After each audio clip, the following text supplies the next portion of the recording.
What's up, everybody? I think we are live here at the barbecue. If this is your first time listening, my name's Jeff and I'm your chef. This is a live stream. Let me know if this microphone is coming in clear. On my end, it sounds good, but a lot of times on the other end, it's kind of crackling. So I got to back out of the studio, reset everything and come back in. It won't end the live stream, but I just kind of come back in. So let me know if this sound is coming in clear or if it's too much, because our microphones, they got built-in compressors, and sometimes the StreamYard or YouTube doesn't compress the sound properly, and it'll come out crackling through people's car speakers or earbuds or whatever. And it's like, so I'll end my live, not really end the live stream, but I'll just back out and then come back in to where it's crystal clear. So let me know, because I don't want to get like 10, 15 minutes deep into this live stream. Somebody say, hey man, it's crackling. I'm like, let me know ahead of time before we get going, because I got to go back through and edit and pull all of that stuff out with the crackles, because I try to keep my channel professional level. I like the audio good. I like the visuals good. If it doesn't sound good, thank you, Bighorn Kev. That's my man Kev right there in the capital city of Phoenix. What's good, brother? Thank you, Kimberly. I'm glad. So it's coming in clear. All right, cool. Because like I said, a lot of times I'll have to back out and clip it, because I don't like people starting a live stream and it sounds all crackly, because then they won't watch the live stream. They'll just back out of it. And then all that time that we put into this live stream, they'll never get the information, nothing like. So this is one of my early live streams. Already air did. See, this is what I'm talking about. It's starting to act fun now. Yeah, I'm telling you, man. I think it's StreamYard. And the thing is, I paid for StreamYard for a whole year.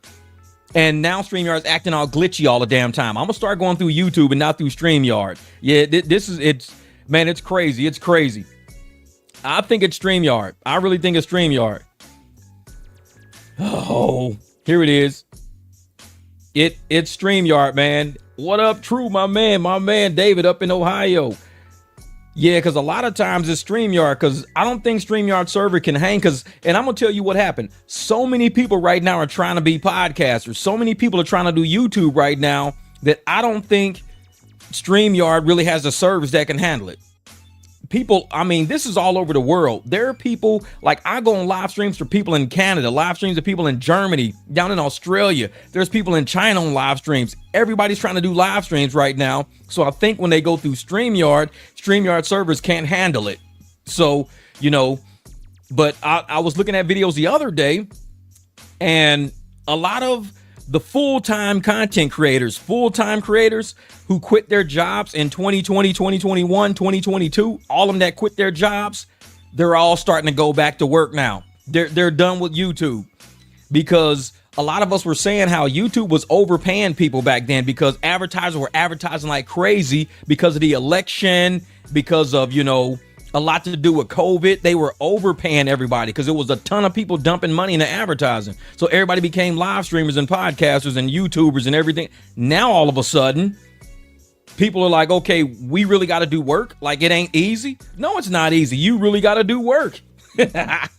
What up, Michelle? StreamYard is on that Dante mindset. Get money and don't work. I'm telling you. What's up, D'Amigo? What's good, y'all? And so everybody was trying to do this easy thing on YouTube. Oh man, it's so easy. Just get your camera, record. You get tons of AdSense revenue, because people were advertising like crazy on YouTube. Nobody was looking at, because Facebook was censoring so much back then, everybody was leaving Facebook, going to a platform that was less censored. YouTube was less censored. So everybody was coming to YouTube. Advertisers flocked to YouTube, was dumping a ton of money into it. People were getting really big AdSense checks. And they were like, well, shit, if it's this easy and I can make more money than I make at work while I'm at work. So people started just flocking YouTube and starting to become podcasters and streamers. Next thing you know, reality hit, and the advertisements stopped rolling in, and everybody started seeing like smaller YouTube checks. So if you didn't have some other, I always did other work. I always had my own private clients. I had mechanic work. I had my people that I drive around. I had my consulting business. YouTube was always just the thing I did. It was just fun. It was the thing I did. I was never, I'm full-time on YouTube now. I was never that. I know that thumbnail, man. That's my boy Brandon Lacey did that thumbnail. That's crazy. So when I decided to, not really go full-time on YouTube, but invest more time into YouTube, I had to get off the rideshare app. So I got off the rideshare app, started doing more private rides. So I make a lot of money quicker and everything. And so that freed up a little of my time so I could do more live streams, things like that. But I never once said I'm ever going full time on YouTube, never going full time on YouTube, because I know how AdSense revenue works. It works in waves, and it's not based on how many views you get, but it's the cost. Like, how much are people paying to put ads on your channel? That's what it's all about. Cost per milli, CPM. RPM is a function of that. So when the CPM was low and everybody was like, I'm a full-time creator, the RPM was low. They weren't making much money. Same amount of views, getting like, maybe 60 to 70% of what they used to make. So now everybody's quitting YouTube, going back to work now. Crazy.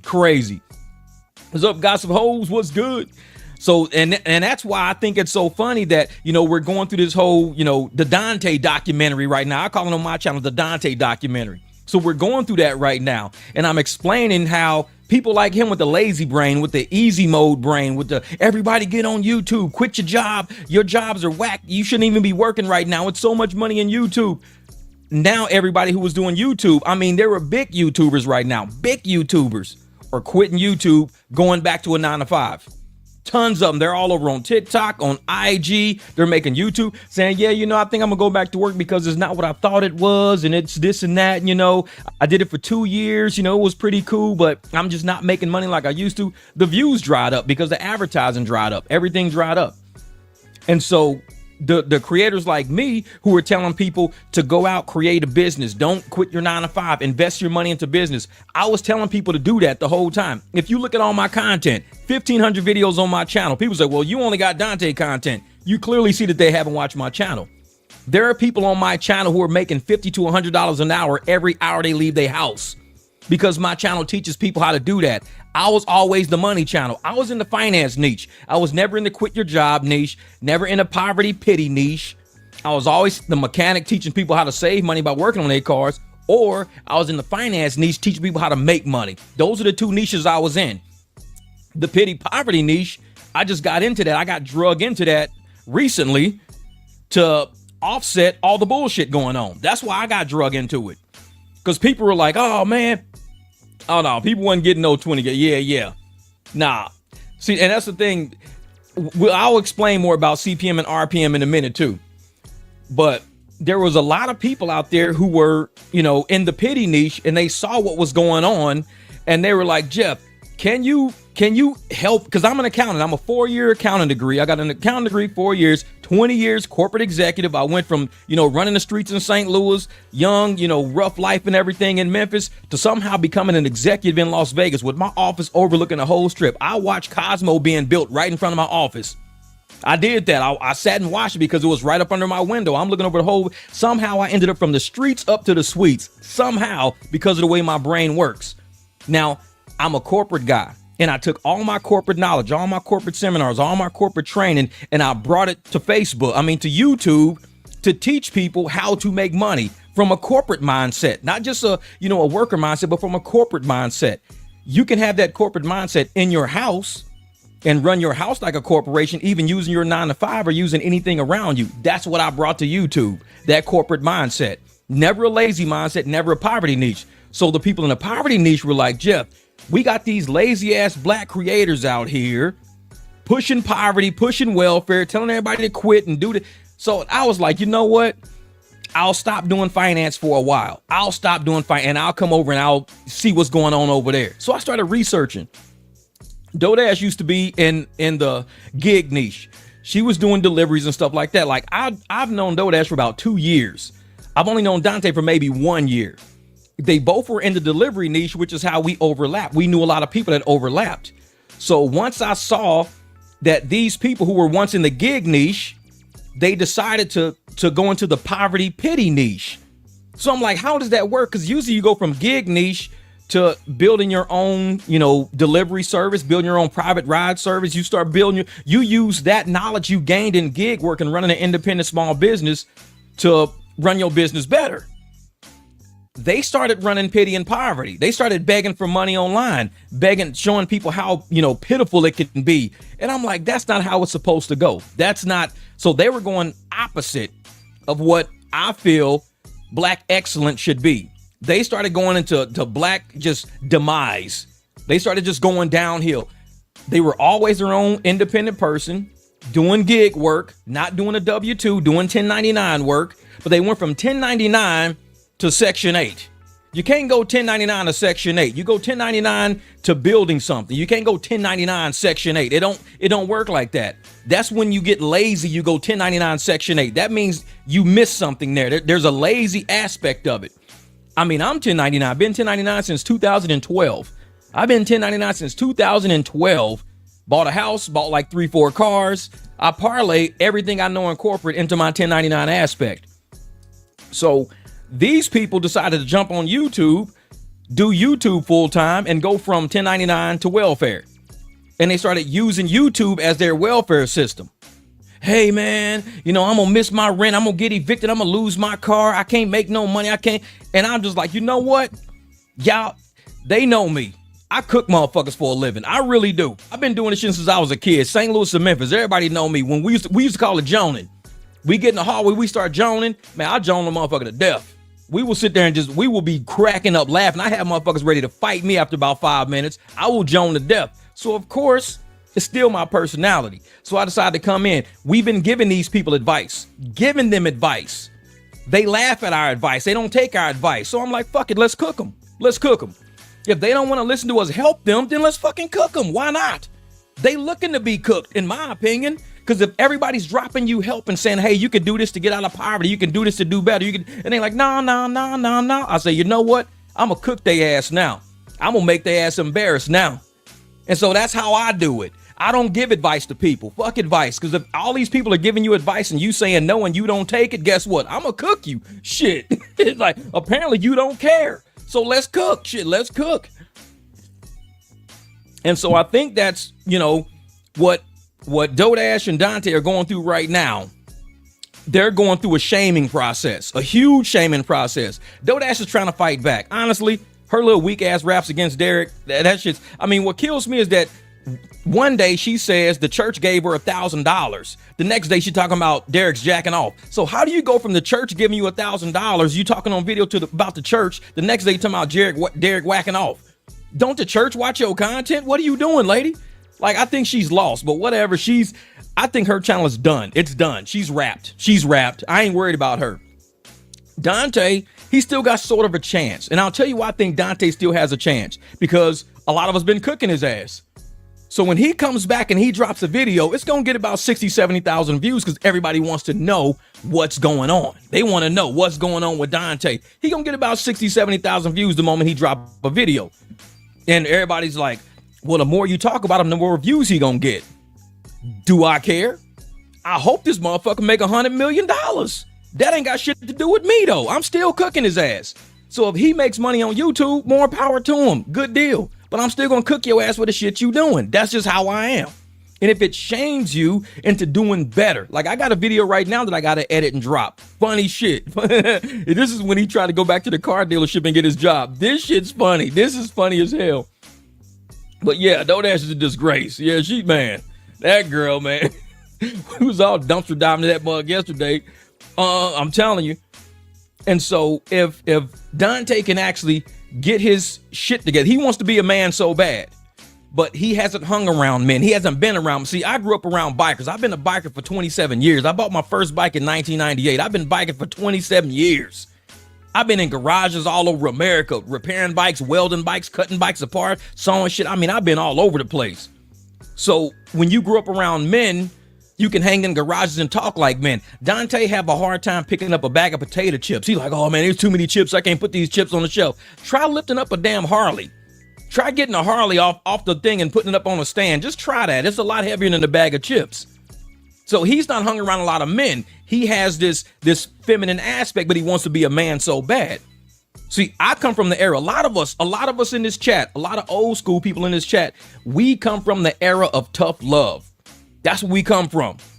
We come from the era where People in the neighborhood will whoop our ass. Not even our parents. Like Miss Mary might whoop my ass. Teresa might whoop my ass. Then when my mom come home, she gonna whoop my ass because Miss Mary and Teresa had to whoop my ass. Say, why'd they have to whoop you? Because I was, now you getting the third whooping now. That's the era we come from. We didn't come from this coddling shit. So when I see a lot of these old school YouTubers on here, it's like, man, y'all need to stop doing this. Y'all need to stop doing. Shut up. Shut up. I'm not listening to that shit. I'm old school. We'll always be old school. I remember where I come from. A lot of them, they don't remember where they come from. We don't coddle bullshit, but our parents didn't do it. We didn't grow up in that environment. I don't put that environment on my kids. So if you gonna come online and put your personal business online, you might run into an old head like me. You just might. There's a bunch of pussy old heads out there, but I'm not that. I'm a different old head. I'm a real old head, like Memphis, St. Louis old head, like where you sit on metal ass lawn furniture. Like there ain't no plastic. Everything's metal. Burn your ass all rusted out. I'm old school. So it's like, you get on that shit in front of me. Oh, trust me, I'm gonna say something. Because when a lot of us, we would get home. As soon as our mom walked through the door, go grab that belt. I'm about to whoop that ass. For what? Oh, I heard such and such, and I heard this and I heard that. We come from tough love. My mom used to always tell me, man, this is gonna hurt me more than it hurts you. But I gotta give you consequence. If I don't give you consequence, you're gonna be out there wilding the fuck out. All the kids that didn't have consequence, where did they end up in life? Some of them in jail, some of them dead. All the ones that had consequence, where did we end up? In college with college degrees. We had careers, we got kids. We still work to this day. Those of us who got consequence at a young age, we grew up and understood what consequence is. What Dante is dealing with right now is consequence. What Dodash is dealing with right now, consequence. So all you dusty ass old heads out there in YouTube land trying to fuck with me, you don't want that smoke. I'm just telling you, you don't want that smoke because I'm old school like you. But the thing is, I will cook your ass. That's the difference. You can sit up and talk shit about me in the barbecue all you want. I will fucking cook you and have fun at it. Like I said, I make motherfuckers cry. I've done it. So it's like, I don't want no beef with nobody. I enjoy my critique of videos. I enjoy how we give people tough love. Hopefully Dante gets views out of this. We keeping his name relevant in the algorithm. You type in Dante, a lot of videos gonna pop up. He's relevant in the algorithm right now. Dodash, relevant in the algorithm right now. We are doing work. We putting in work. So when Dante do come back, drop a video, we gonna review that one anyways. But people are gonna actually go look at his video, but not only will they see his video, they're gonna see all of our videos that outline who he really is. Consequence, that's what it is. So he's gotta understand when you drop another video, Dante, they will see all the shit we're doing. So you gotta make sure you come back ready.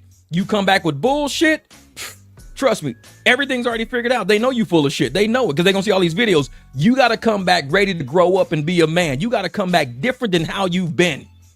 I got videos right now I gotta edit right now that show exactly how you are. You're a narcissist. You walk in the building thinking you run shit. Oh, like the time he was calling that dealership over and over and over and over. But then he's saying, oh, I don't need that job. That job needs me more than I need them. That's narcissistic shit. Bro, you like zero rent, low income living. This is a multi-million-dollar car dealership. Trust me, they don't need you. But see, it takes somebody like me to point that shit out because everybody in your little comments on your channel, keep going, Dante. You're doing great. Man, you're doing amazing. Yeah, fuck that dealership, bro. You got bigger dreams than that. Enablers. A bunch of enablers. So I sit there and I tell folks, if you want to enable somebody and you want to buy them some crack and keep buying them crack over and over, that's on you. I'm not going to keep buying somebody crack. I'm going to teach them how to get off drugs and how to be more self-sufficient. Maybe you got all this energy. Don't be on drugs. Go work out. Go do a different hobby other than smoke crack. You could do something different. What up, Manny? Yeah, a lot of them brought that up in their lives. Yep. Definitely putting in the work. I'm telling you, man. And I'm one of those people that will sit up there and not enable somebody. I'll let people know right off the bat. A supporter is somebody who supports you in a good way. An enabler is going to watch you go into a hole and still be telling you the whole time, you doing great, bro. You doing great, Dante. You doing amazing, man. This motherfucker standing in the basement right now. All his so-called supporters ain't nothing but enablers that got him to that point. if you would have really talked to his ass and quit supporting the bullshit, he probably would have woke up. But he's like the class clown. He likes to react for the dumb shit. If you support the dumb shit, he's gonna keep reacting to it like a class clown. Teacher be like, nobody mess with him. He's just keep gonna be laughing and screwing around. The more y'all laugh and mess with him, don't even look at him. That's how a class clown acts. Dante is the class clown. The more he does his poverty, pity, bullshit, quitting jobs, getting fired from jobs, he's gonna keep being that because he thinks this is how he's gonna create a YouTube career. But the problem is, once he makes it, he can't sell poverty no more. He put himself in a box. So now he's in a box and he can't get out that box because all he's doing is pity and poverty. Now when he gets money, what happens? Nobody's watching his shit because it's all about pity and poverty. Thank you, Hawaiian. I appreciate the super chat. Thank you for that. And the thing is, if he's only selling pity and poverty, he actually does well on YouTube. What's his next move? Because everybody has been telling him, and this is how fucked up Dante's channel is. I'm gonna tell y'all exactly how fucked up it is. Because I mean, it's all mental. I've got content in my phone where he says, let me play it for you. I wasn't gonna play it because I was gonna wait till I drop the video, but I'm gonna play it for you. Hold up, look where this shit at. And I'm gonna let you hear what Dante says about himself. This is what he says about himself. Let me see if I can find it in here real quick. Let's see if I can find it in here. Let me see. Wait a minute. Was that it? Yeah, this is what he says about himself and his supporters, his enablers rather. Because like I said, this is my editing software. I'm gonna show you guys what I edit with. Let me see if I can kind of tone this down some so you can actually see it. Wait. So as you can see, I'm actually working on a video right now. So this is all my editing software. I do all my editing on the phone, not on a laptop. A lot of people edit on laptops. All my videos, 100% are done on my phone. I don't do shit on my laptop except what I'm doing now. But this is what Dante even thinks about himself. Hold up. I'm starting to realize I really got a problem, bro. I ain't even gonna lie to y'all. Wait a minute. Where's it at? Come on, thing. Turn around. See, that's what he says right there. Wait a minute. Here it goes. I'm starting to realize I really got a problem, bro. I ain't even gonna lie to y'all. I really got a problem. Really? So he says to himself, I came to realize that I really got a problem, y'all. I really got a problem. If somebody's got a problem with drinking, somebody's got a problem with gambling, somebody's got a problem, and they say to you, I got a problem, and he realizes, I'm looking at his video. I knew he had a problem without him even saying it. Now I got a clip of him saying, I really got a problem, y'all. I don't know what's wrong with me. I really got a problem. He says that. So for everybody that's been enabling his ass, me, I'm just a new dude. I'm just reviewing his videos and I'm like, something's wrong with this dude, man. He got a fucking problem. I'm like, his hands is all jittery and shit. He's always jumping around fucking like something's wrong. He can't hold a job. He's unstable. Something's wrong with this dude, man. Up to speed? No, I can't. You gotta go look at my video. If you ain't been around my channel, then you're gonna be fucking lost. Go look at my fucking content. But I keep saying this dude, he's always jittering and shit all the time. And I said something is wrong with him. Something is wrong with him. So if I know that just from viewing his videos just for the past month, but all these people been following his ass for a whole year. The whole year they've been following him. So I'm like, y'all didn't realize this dude got an issue? Yeah, that short bit doesn't give context. But see, Fred, the context is he was supposed to be going back to the dealership to get a job. But he was getting coffee saying, I can't keep a job. I don't know why I can't keep a job. My mind is not designed to keep a job. I know I got a problem. That's what he was saying. That's why I didn't want him to play it. But I'm saying this dude already, he says, I realize I got a problem and I know that. That's what he was saying in the video because he's supposed to be going back to the dealership to go get his job, but he stopped to get coffee real quick. And he's talking about how he has a problem. He don't know what's wrong with him, why he can't keep a job, why he don't want to keep a job, why he don't. And that's why when I finish editing this video and I drop it, you're going to see this clip and you're going to hear it played. You're going to see exactly at the point in time. So how do I know this about this dude? And I only been reviewing him for 30 days, not even 30 days. I started reviewing him on like the 25th, 27th. It's now the 19th. But everybody who's been watching this channel for years are pushing this dude. They ain't saying, hey, man, hey, you know what, Dante? Hey, stop putting all your life online, bro. I love your content. I love what you're doing. I see what you're doing, bro. But I think you got a problem. Some people got a gambling problem. Some got a drinking problem. Some got a problem with crack and drugs. Something's wrong with you, bro. You mentally, something's wrong. I'm not going to watch your content till you get help, bro. I'm not going to keep supporting you, man. I'm not going to do that. So why do not the people who are his supporters on this channel not do that? Why don't they do that? Oh, Big Ward the genius. You know what? I'm going to ban Big Ward off my channel because, and the only reason why I ban you off my channel, Big Ward, is because I know a grifter when I see one. Real shit. Bro, you got like 100,000 subs. I got 16. You're irrelevant. I've seen your videos. You're fucking irrelevant. So don't try to come to a smaller channel to gain relevance. I'm not putting you in the algorithm, bro. Dude, you need to work. Go work. I've already heard you talk already. Go work. Go. I am not pulling some old fucking head into the algorithm. You need to go do your own fucking work. Do it. I'm smart, man. I'm a smart kid. I know chess. I know what Big Ward is doing. I'm a smart motherfucker. So for him to try to come, because he knows that I know what I'm doing. He knows that. He sees what I did to Dante channel. He sees what I'm doing. He know what the fuck I'm doing. So he bring his ass over here. Debate me. Fuck you. Go to work. Motherfucker, I'm not stupid. I know what you doing. Go to work. If I'm doing what y'all couldn't do with Dante, then let me do what y'all couldn't do to Dante. If y'all was going to help Dante, like I'm saying, y'all are enablers. Y'all enablers. So don't go out there and enable this dude to fuck his life up. And when he know he's got issues, he know he's got a problem. But instead of y'all saying, hey man, let's correct your problems, bro.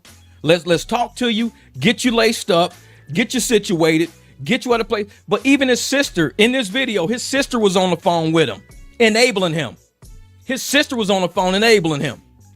Oh, Big Ward might be a good dude, but Big Ward don't know me though. He tried to make a video saying that he's sick of my videos all about Dante. Fuck him. All he got to do is block me. Instead of him blocking me, he bring his ass to my fucking channel. How are you sick of my channel? Then you come to my channel. That shit don't make no sense to me. That's like if I'm sick of something, why would I go to it? That's the most backward shit I ever heard. Motherfucker said, I'm sick of your channel. Then say the fuck off my channel. Like, bro, common sense. If you sick of my shit, stay away from my shit. Common sense. Dude, I don't even know you. I don't even look at your shit. Why would I want to? If I don't fuck with you, I don't fuck with you. This is how I roll. I'm not gonna go to your channel. Hey man, I don't like your shit. I just don't fuck with you. Bottom line. It's like, I'm real, man. I'm real. I'm not no YouTuber, dog. I'm real. But even Dante's sister was sitting there on the phone with him, enabling him, telling him, hey, you know what? You don't like to work. I know you. You don't like, a 9 to 5 is not you. You don't like to work. You need to go after your dream. This is what his sister is telling him. But yet he's got a fucking problem. He's got a problem. And he even says, I realize I got a problem. Somebody needs to say, hey, if you got a problem and you feel you got a problem, let's get to the root of it. Because all you're going to do is fuck up everybody's life. You're going to fuck up your son's life. You're going to fuck up all these little girls you keep meeting and moving into your low income spot. You're going to fuck up all their life. You're going to fuck up their families.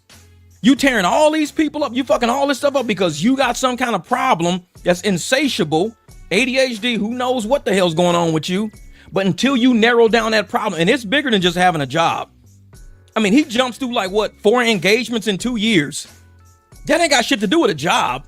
If you jumping through 4 engagements in 2 years, that ain't got shit to do with a job. That's something wrong with you.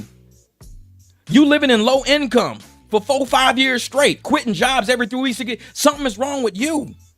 So it's like until you get to that bottom of that problem, and all these people on this channel celebrating and shit, yeah, bro, live your dream, do you, bro, fuck everybody else. Those are enablers, not supporters. Understand what's going on. You don't encourage somebody to keep drinking till they liver explode. Yeah, bro, keep taking shots. Man, I think I'm sick. I'm fucking sick. Keep taking shots, bro. Man, I'm fucking sick. I don't know. Keep taking it, bro. We support you taking shots. I don't know, man. I feel fucking...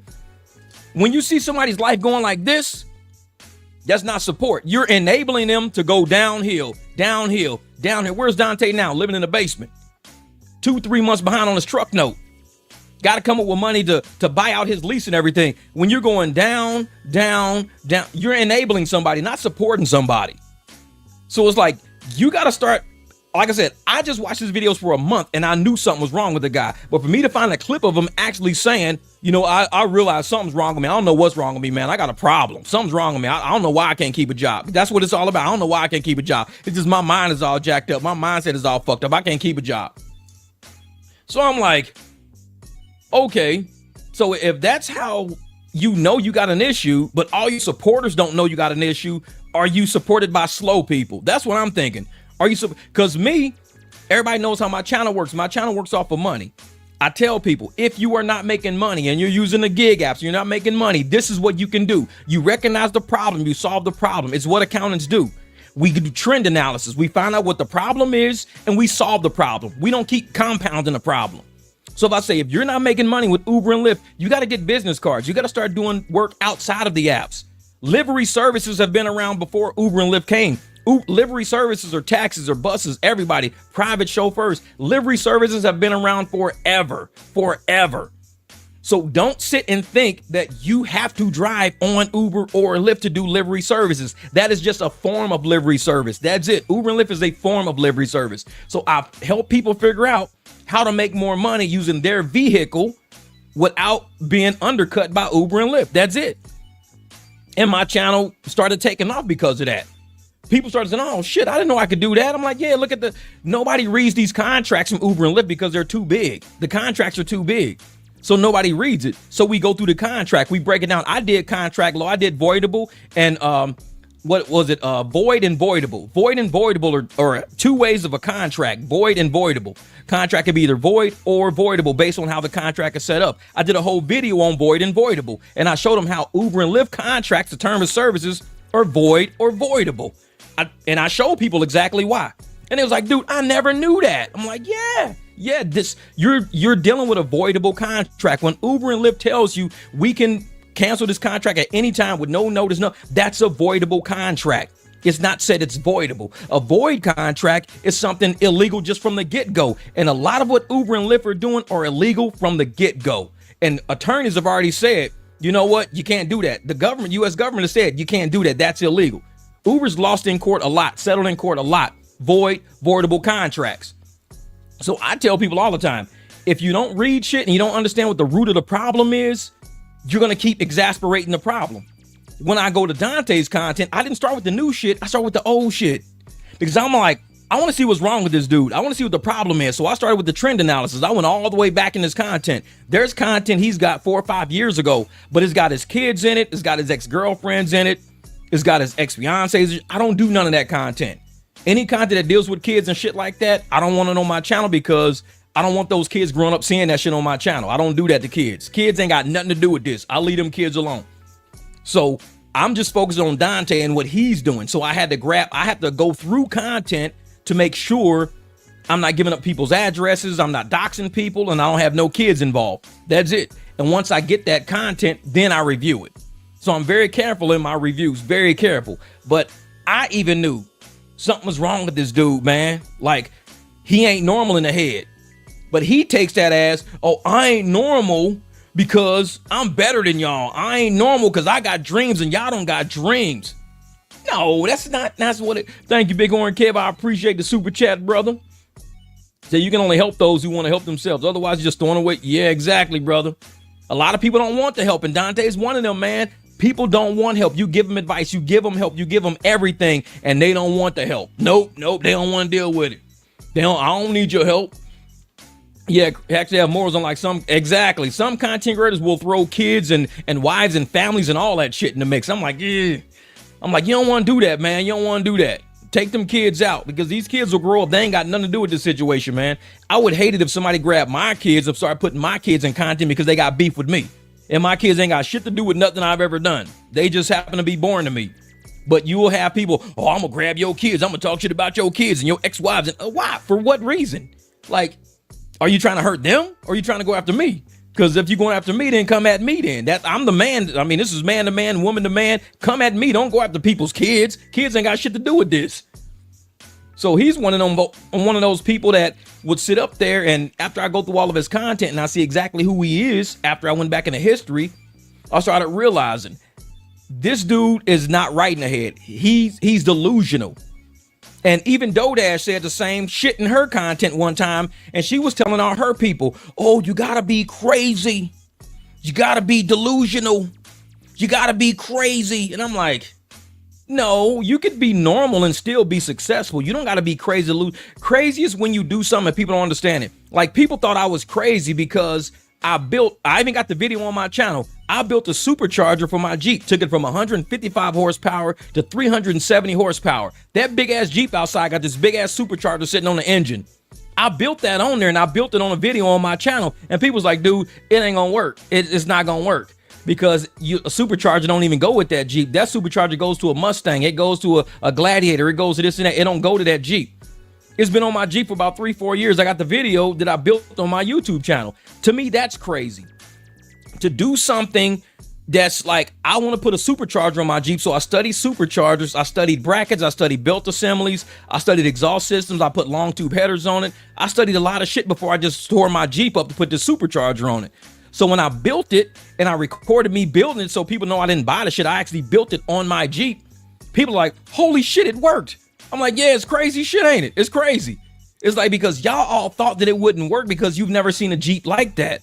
But I just did it, and now y'all like, oh shit, well, I guess Jeeps can be supercharged. A lot of Jeeps are supercharged. Some Jeeps got turbos on it. But because you guys don't believe that a supercharger is just a unit, you have to make the unit fit on what you're fitting it on. They got Jeep kits, they got superchargers on it. Whole kits that you can put plug and play right to your Jeep. But yet, people don't put two and two together that it's just metal and it's air and it's a process and you're just putting it on your Jeep. You just got to figure out how to get it on there. That's it. So everybody thought that was crazy. I give it to them. It probably was crazy. I spent about $3,000-$4,000 building that shit, tearing my Jeep up and doing it. Now, Dante's form of crazy is not my form of crazy. My form of crazy is taking my Jeep, my own personal private Jeep, and investing money into it to do what I want to do to it in my garage. That's crazy to me.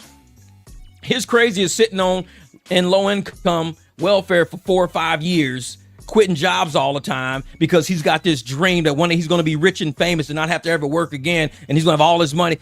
Do you know how many people probably tried that shit already and failed at it?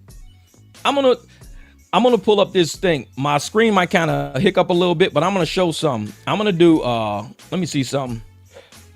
Percentage of full-time YouTubers.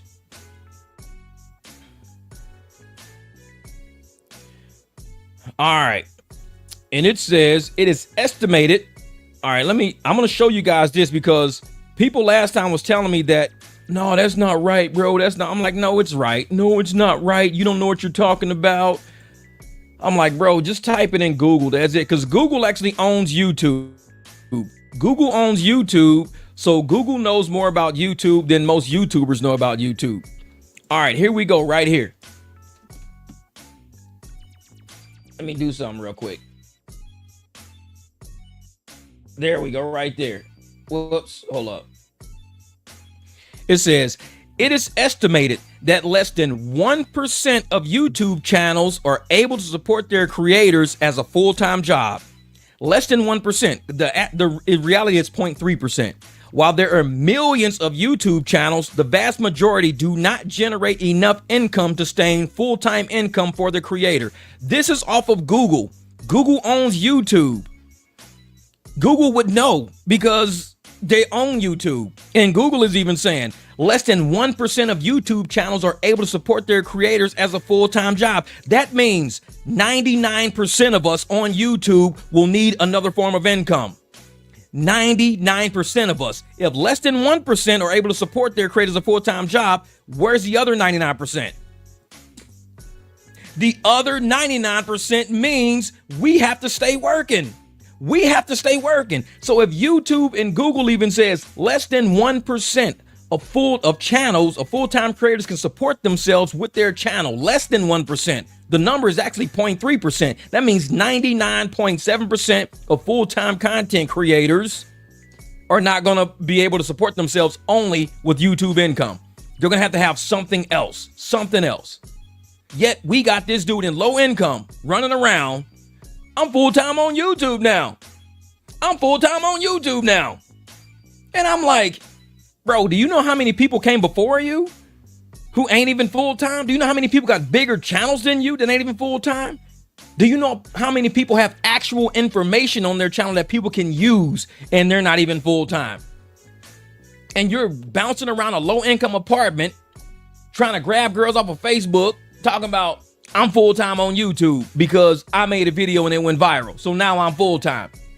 It don't work like that. It don't work like that. To be full-time on YouTube, you've got to at least have the income and the content, the evergreen content. There are history channels on here. There are channels on here that got 4 million views. 4 million. Dante's biggest video got 700,000. 700,000. That's not even a million. 700,000 for one video. There's videos out there with 187 million views. There's videos out there with 200 million views. Videos out there with 14 million views. There are videos out there with that many views. And he's got 700,000. I'm full-time now. I'm like, bro, you don't know YouTube that well. You're out here fucking with these people. There's just like I was watching a music thing because they were talking about I think it was not Ghost, it was Killer Mike, not Killer Mike. Damn it. Y'all know who I'm talking about. He was with the boys down in Texas, the old rappers from old school. It was Scarface. He was Scarface. So Ghetto Boys. So Scarface was talking and Scarface said back in the day, people used to pay $250,000 for a beat. $250,000 for a beat. Now people can pay $200 for a beat. $200 for the same damn beat because all these people are using AI to do beat. Now, if you got to pay $250,000 for a beat, and this was Scarface said, and you only get a million views on a video, 1 million views on a video, he says you're only getting $4,000. But you paid $250,000 for that Dr. Dre beat. You paid $250,000 for a Dr. Dre beat. Every million views at $4 RPM because it's per thousand. You're only getting $4,000. That's it. You're getting 4 G's off $1 million. You're getting 4 G's. And I think whoever was interviewing was like, "Are you serious?" He says, "Yeah, you only get $4,000 for 1 million views. That's all you're gonna get. You're not gonna, because of your RPM is too low, because your CPM is too low. And most music videos are not long; they're short. They're like 3, 4, 5 minutes. You're only getting $3, $4 for those. 3, 4, 5 minute videos is only giving you $4. That's it. So if you're doing an hour video, you might get 8, 9, 10. So you might get $10,000 for that. If it hits 1 million views, you might get 10 grand. But when you start understanding CPM, how much people are paying to advertise on your video based on what niche you in, that's the RPM you get out of that. That's the revenue you make out of that. So even there's music people out there that got millions of views on their shit going, there's no way I could stream and make a living. And these people got millions of views, millions. I mean, you look at some of these Nipsey Hussle videos, 107 million, 42 million. And people are like, we can't make a living off of that. 42 million, you can't make a living. You're only getting like, out of 1 million is 4,000. So 40 million would probably be what, 16,000 or something like that. Or yeah, something like, I don't know what it is. Maybe 16,000. Because if 1 million is 4 million is 16, 40 would be 160. So $160,000, something like that. Or maybe 16, yeah, $160,000. So if that's all you get, but you paid $250,000 for the beat, you still $90,000 in the hole. You're still 90 grand in the hole now. Cause you like, I paid $250,000 for the beat. I got distribution, I got all this. I got 107, million views on it. And I got back 160 grand on a $250,000 beat. You ain't even broke zero yet. You still in the whole 90 grand. You got to figure out how to make another 90 grand. There are musicians out there, that won't go full time on YouTube because you can't live off of AdSense. You need sponsorships. You need so much involved. So if you're only saying and Dante said it in a lot of videos, I think I even did those videos. He was like, you don't even do no sponsorships. No, I didn't do that video yet. I got it in there. I haven't done it yet. But he was saying, you don't even got to do sponsorships. You could just live off of AdSense. I'm like, bro, you don't know YouTube. No. There's no fucking way. No way. Ain't no fucking way. Thank you, Michelle. It's like, ain't no fucking way. You cannot live solely off of AdSense because there's people who have tried that before. And like I said, you can research percentage of full-time YouTube content creators. You can Google that shit yourself. Use whatever resource you want to use. For Dante, with his real narrow, like delusional brain, to think that he's the one out of that 99.7%, he's gonna be that in that 0.3% of people who gonna do it. And I'm like, bro, your content ain't even like that. Your content is not hot enough to do that. You're not a documentary. You're not a practical, like how to lay concrete or work on a car or how to weld or how to, you're not, Rich Rebuilds. Look at Rich Rebuilds. Rich Rebuilds, he takes cars and makes them into other cars. He will take a Tesla and put a V8 engine in it. So it's like, you got channels like that who don't even do YouTube full time. They do other things other than YouTube. So I'm like, Rich Rebuild, he gets 500,000 million views on videos like this. And he still ain't full time. He don't do it full time. So when you see somebody like Dante who's bouncing around, I'm full time on YouTube now. It's probably full time content creators laughing their ass off. They like, bro, you see this dude living in low income? This dude on welfare? Yeah, I see this dude on welfare. He bouncing around talking about, he full time on YouTube now. It's like, wait a minute. Well, let me go look at his content. This dude, he got 30,000 views on a video and he think he'll go full time. 30,000 views at $6 RPM is $180. $180 is not that. That's 2 rides for me. I can go do 2 rides right now and make $180. But yet you telling me it's taking you 24 hours on YouTube, 24 hours of all your videos just to make $180. And that's if the video just pops that one day. It has to keep doing 30,000 every single day. So you've got to do 30,000 views every single day. If you look at Dante's things, I'm going to pull up Social Blade for you guys. Let me show you something. Let me pull up Social Blade so we can, here we go, Social Blade. So I'm going to show you exactly how people's goes.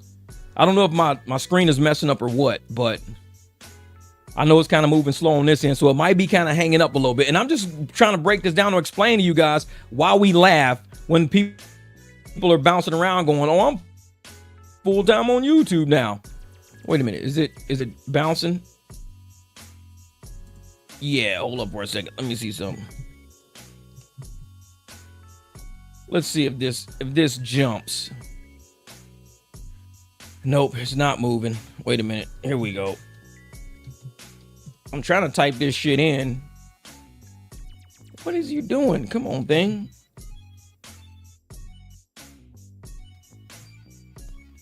Okay, now I think we're moving. Okay, Social Blade, I don't know what the deal is today.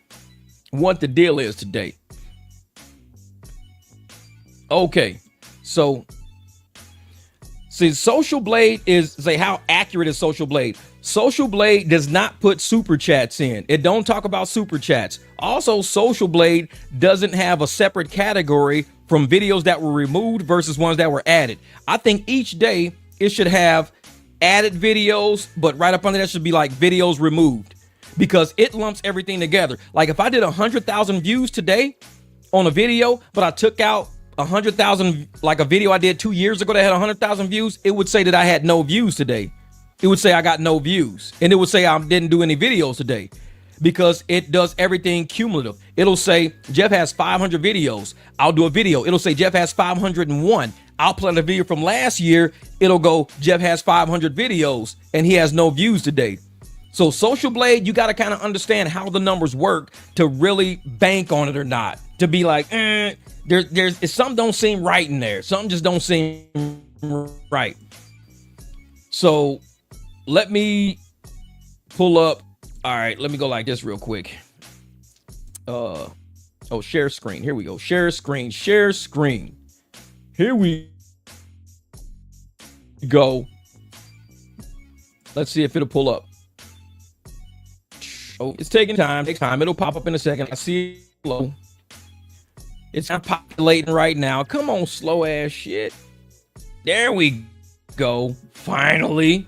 Jeez.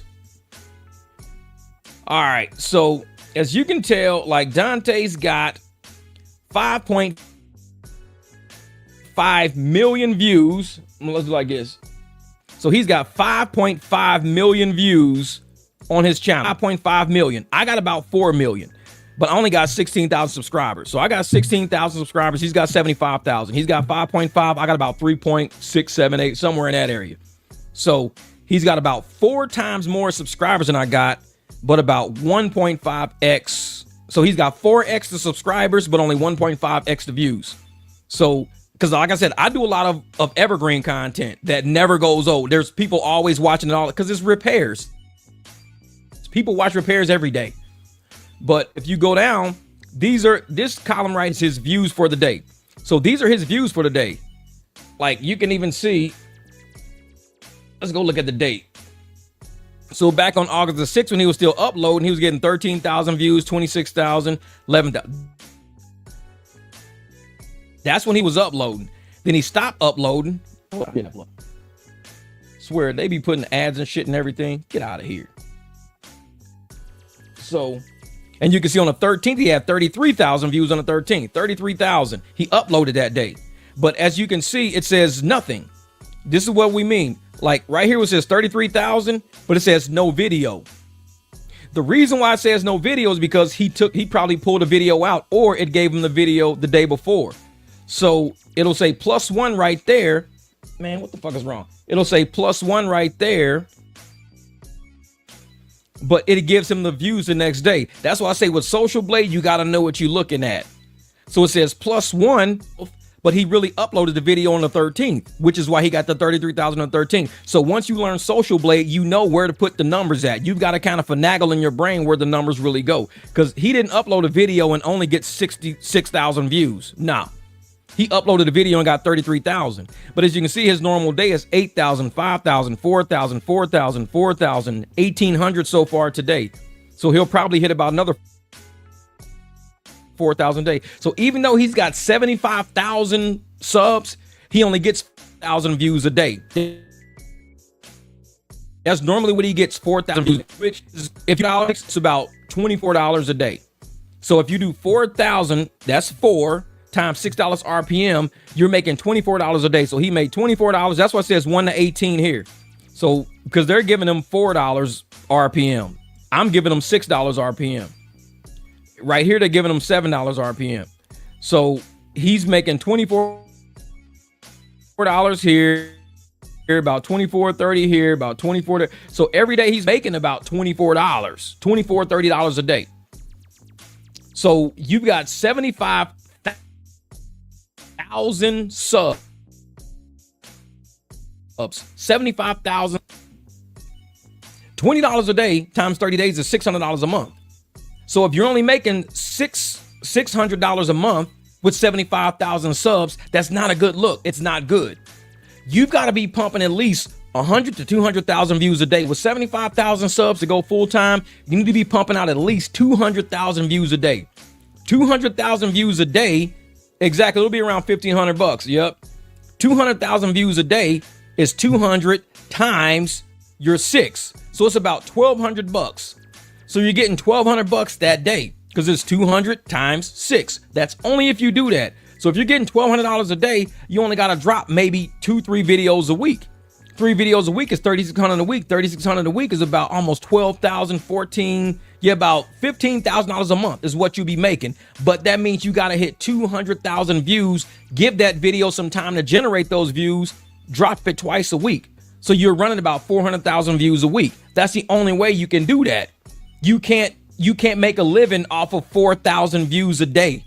You've got to get those numbers up a whole lot higher. So to say I'm full-time on YouTube, but you're only running 4,000 views a day, when you drop a video, you're only getting 30,000 views a day when you should be pushing 100,000 to 200,000. You can't be full-time on YouTube running 30,000 views a day. It's impossible. It's impossible. Because if you're running, let's say $30 a day times 6, that's $180. $180 even at 20 days. $180 at 20 days is only like what, $3,600. So you're making $3,600 a month, and you're not running that. $3,600 a month is probably both of my cars and maybe this house, and that's not even covering all of that. You've got to somehow come up with $5,000, $6,000, $7,000 a month, just routine, $7,000 a month, because $7,000 a month times 12 months is $84,000 a year. $84,000 a year, but you're covering a whole lot with that 84 because you're spending money. Even if you didn't do if you did 6,000, that's $72,000. If you did 5,000 a month, that's only 60,000 a year. 60,000 a year, and once you cut taxes off, you're probably bringing home 45. So you can get a job, $45,000 a year, and just working a W-2 or doing some gig worker shit. Gig workers making 40, 45 a year. So trying to be full-time on YouTube, running low views, it doesn't work out. It won't work. It's impossible. So somebody didn't sit down with him and tell him, bro, only 0.3% of YouTubers go full-time. Only 0.3. You're not full-time. You don't understand what full-time is. Maybe you want to do it full-time because you always run around with your camera, but full-time means it. I know full-time content creators. I'm going to tell you what one full-time content, and a lot of people know this guy. A lot of people know this guy right here. But this is a full-time content creator. That's his car right there. I was actually videoing this car. So I'm walking around this car, recording this car. That's a full-time content creator's car. He's a full-time content. He's actually on my channel. I'm on his channel, but he's also one of my clients. I took him to go pick his car up. That's his car. It's a badass custom Ferrari he had to pick up from the Ferrari shop. And that's me walking around recording his car. I made sure I didn't get his license plate number and everything like that. But dude's got a badass fucking car. That's what full-time content creators drive in Phoenix right there. And this dude channel is always fucking popping, always hitting. But that's what he drives. Badass fucking car right there. So when somebody says I'm full-time on YouTube, you got to say, well, what do? You can't be full-time on YouTube living in low income. It's impossible. You can't be full-time because that's what a full-time content creator drives. I can't be full-time content. All I got is a little baby ass 330i. This motherfucker's got a goddamn Ferrari. This shit's bad as shit. That's what full-time content creators drive. Me, not even close to full-time content creation. Not even close. My client is a full-time content creator. That's how, and like I said, and he pays me very well to do rides for him and stuff like that when I got to pick him up and sit. I mean, these guys are really, really heavy into how this system of YouTube works. They know how to make money. They know exactly what they're doing. When you got somebody like Dante talking about I'm full-time on YouTube now, pointing at a dude pushing fucking shopping carts, I find that shit amusing. I was laughing because I drive a full-time content creator around. I drive his ass. I know how much they make. I know what they're doing. I know what their views look like every day. These dudes ain't no fucking joke. Dante, he don't have the content like that. He can't push content like that. He's got poverty content. He's got, showing luxury apartments that he don't live in. He's got, let me show you where I was dumpster diving content. That's not full-time content creation content. It's not even evergreen. Once you look at one video, you never go back to it again because you've seen what you came to see. Whether or not it was bullshit, you came to see what you came to see. When he drops another video, you see it, you compare it to the last one you saw, you came what you came to see.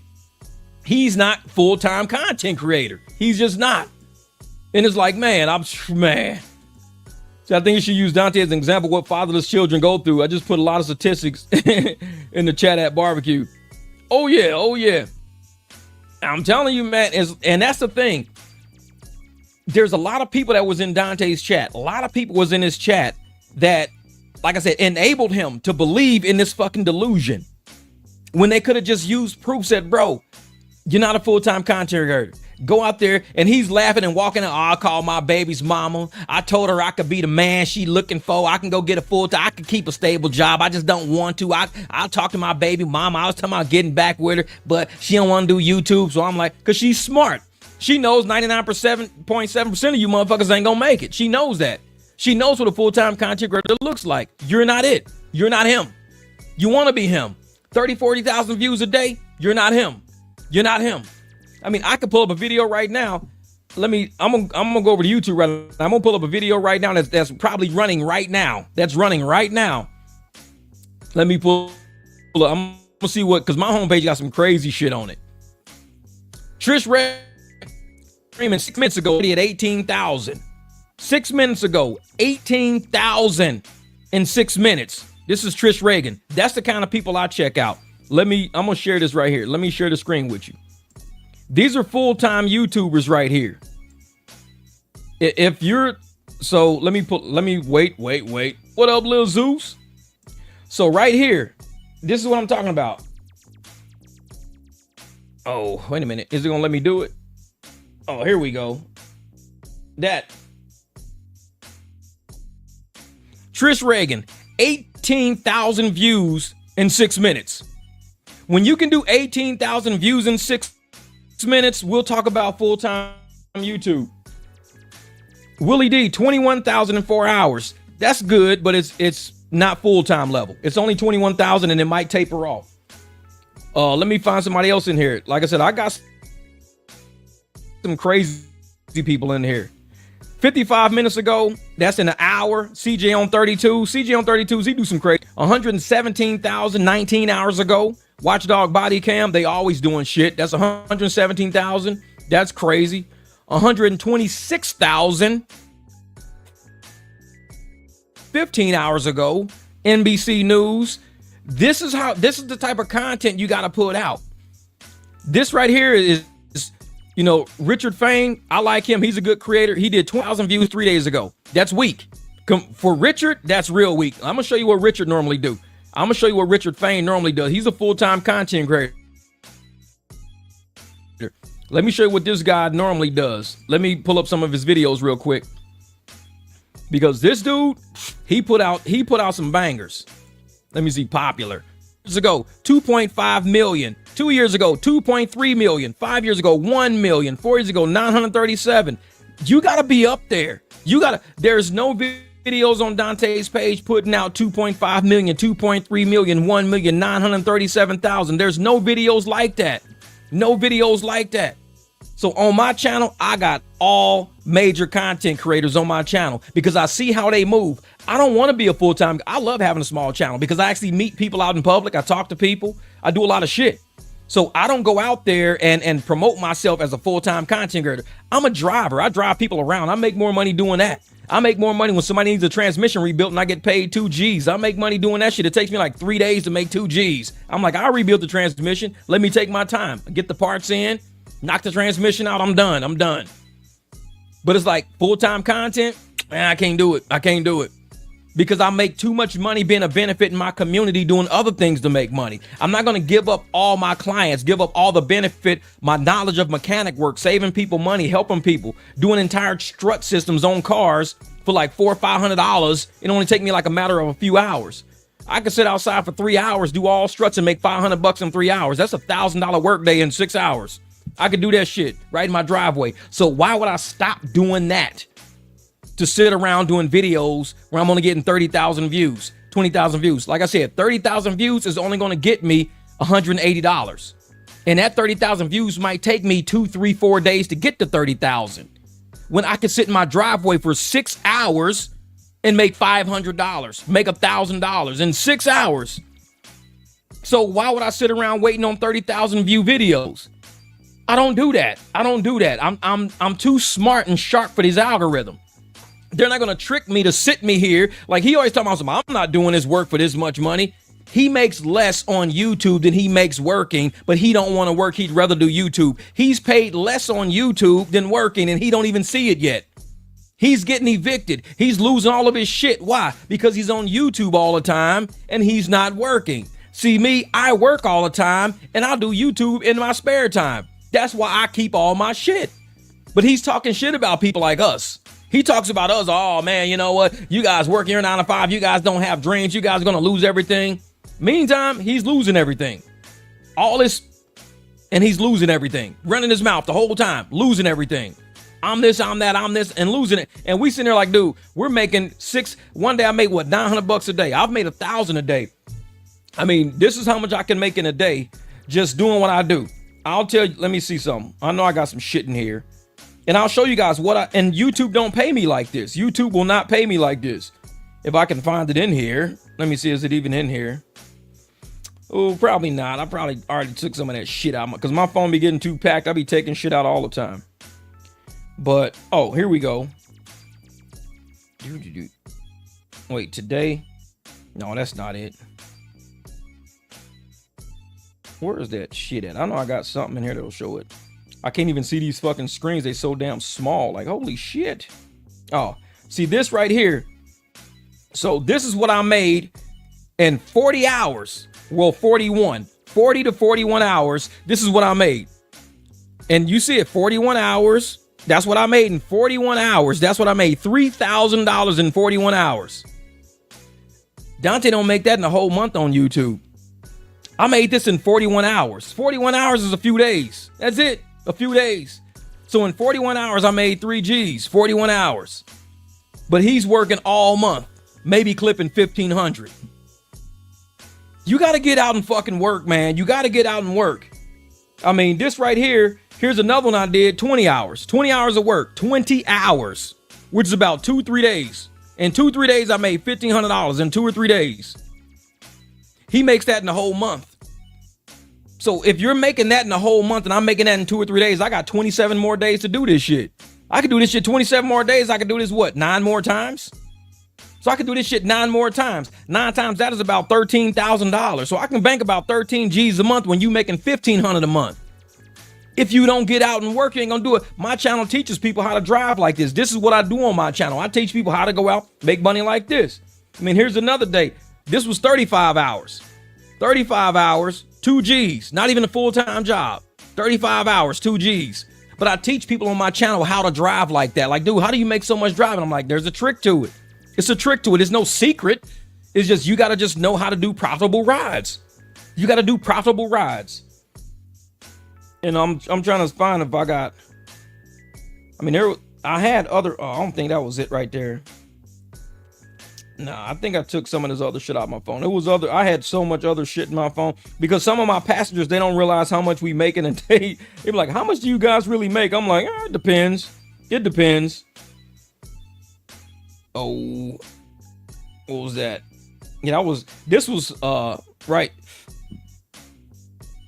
Like, and this right here was 33 hours. So in 33 hours, I made almost $2,000 in 33 hours.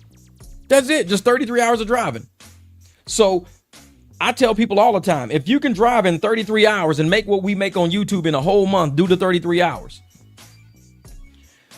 Did I grow up with a father? Yep. I grew up with the head maintenance man of an apartment complex. I think I talked about it in my last video, not 100% sure.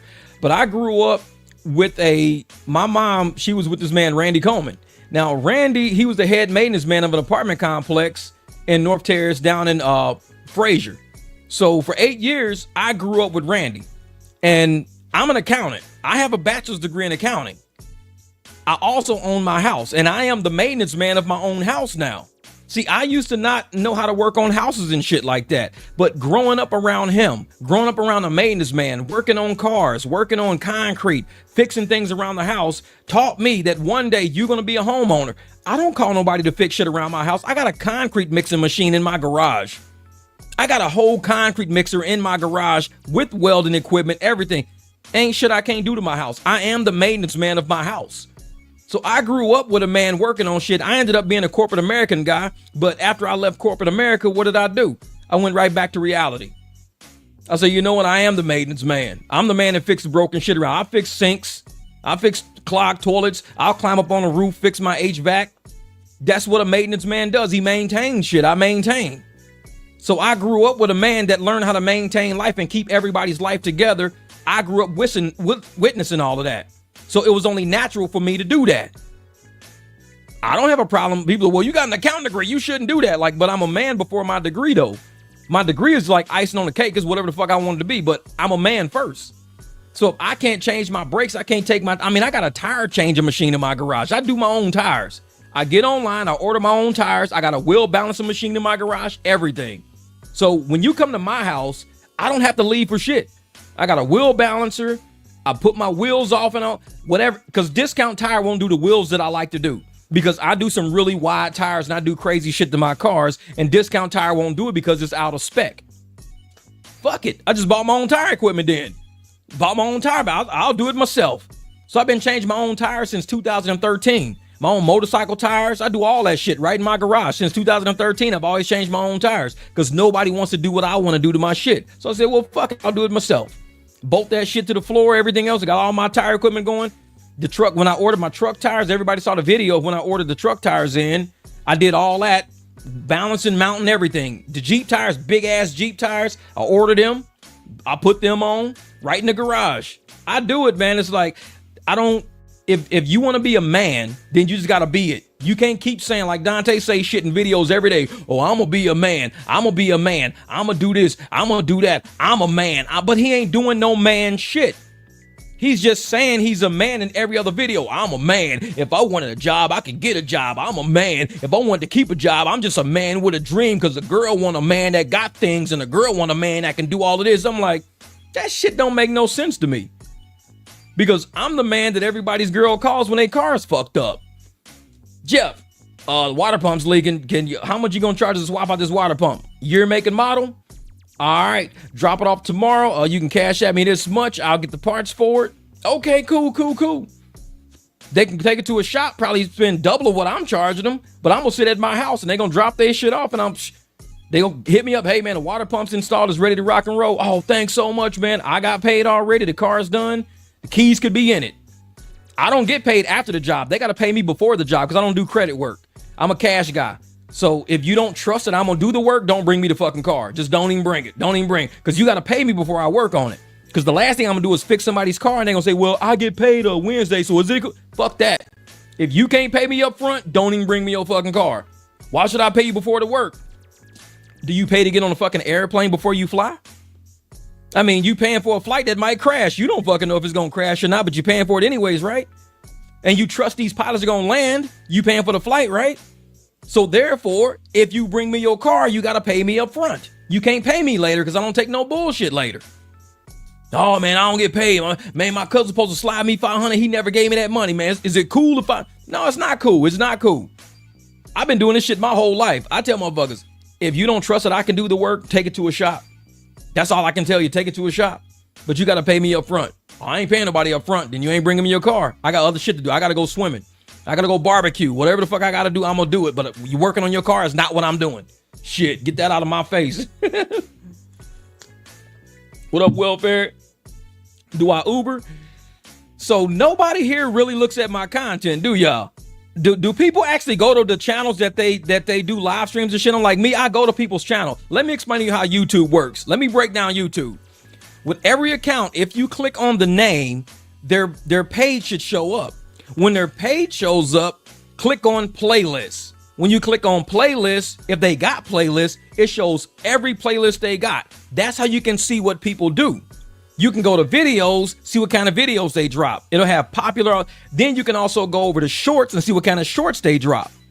So when people ask me, what do? I've been on YouTube for over 4 years, and you don't know what I do, but you're on my channel. I'm going to show you how to navigate YouTube so you don't ask nobody else. Like I tell people, I don't give you fish. I teach you how to fish. I don't give men fish. I will teach you how to fish. When somebody asks me a question, I will teach them how to get the answer. That way you never have to ask nobody again. Because if I told you what I did, guess what you would do? You get on somebody else's live stream and ask them the same question. But if I teach you how to find the answer, I'm teaching you how to fish. You ain't never got to ask nobody shit. You could be like, listen, I'm going to go over here and I'm going to click on this profile pic and I'm going to go down and I'm going to, okay, now I know what this dude does. That's how you navigate YouTube. I go through everybody's playlist. How do you think I find half the shit I find? I click on shit and I go through playlists and I look at what videos they drop and I look at what kind of shorts they got. I am a researcher. I'm an auditor. I'm a 4-year accountant. 20 years in corporate America as an auditor/accountant. I audit, which means I go look for things. I don't ask questions. I find answers before you even got a question. I can come to you with answers you didn't even know existed. I guarantee Dante didn't know half the shit in his videos until I started bringing it up. Now he probably sitting there going, damn, I should probably be deleting some videos. I'm an auditor. You don't got to ask me. I don't ask no questions. When the auditor walks in the building, they already got a list of shit they want. You get the ones on that list, they'll let you know if they got a question. That's what I do. That's what I do. So when I'm one of those people that goes through people's playlists and I go through everything, I know what I'm looking for. And I know what I don't want to expose. Like I said, I don't look for children. I don't look for women. I don't do that. Now, Hannah's a different case because Hannah's a YouTuber and she's trying to link herself to Dante, and I'm trying to prevent her from getting too linked. If she gets too linked, she's going to end up in the same part. Yeah, Unique, I'm on StreamYard with this live. Your StreamYard be fucking up all the time. Oh yeah, I don't exploit nobody. I just expose bullshit. I do the same thing with Uber and Lyft. I expose all the corruption. I expose everything. So when people see like how I expose how things really are, like when I expose how Uber and Lyft really are, and now everybody's making a whole lot of money right now. They're like, dude, we never knew this shit about Uber and Lyft. I'm like, well, that's because I'm an auditor. I audit contracts. I look at contracts. I look at terms of services. Therefore, once you figure out what you can do, shit, you're gonna make a ton of money now. I love to expose things, and it's not, you don't expose things for negative. You expose so you can get something positive out of it. We expose Uber and Lyft, and now we all sitting around with money now. You expose things not to put people down, but to lift up all the information and put everything on the table and say, now you got to make a decision with all the information you got on this table. Make a decision. That's what we do as auditors. That's what we do as accountants. We put everything on the table. You can go left or you can go right with it. You can be negative, you can be positive. What you gonna do with it? Like Dante, when I put all this shit on the table, what happened? I said, Dante's going to get a lot of views out of what I'm doing because I'm going to trigger the algorithm with his name. I'm going to trigger it. And everybody's like, dude, the more you talk about him, the more views he going to get. And I'm like, and who has a problem with that? Name one person who has a problem with Dante getting a lot of views. Name one. Because I don't know anybody who's got a problem with it. I mean, his haters, his supporters coming at me like I'm trying to not get him views. I'm like, bro, you don't even see what the fuck I'm doing, do you? I'm just putting everything on the table. The next time people go to his channel, they gonna have questions.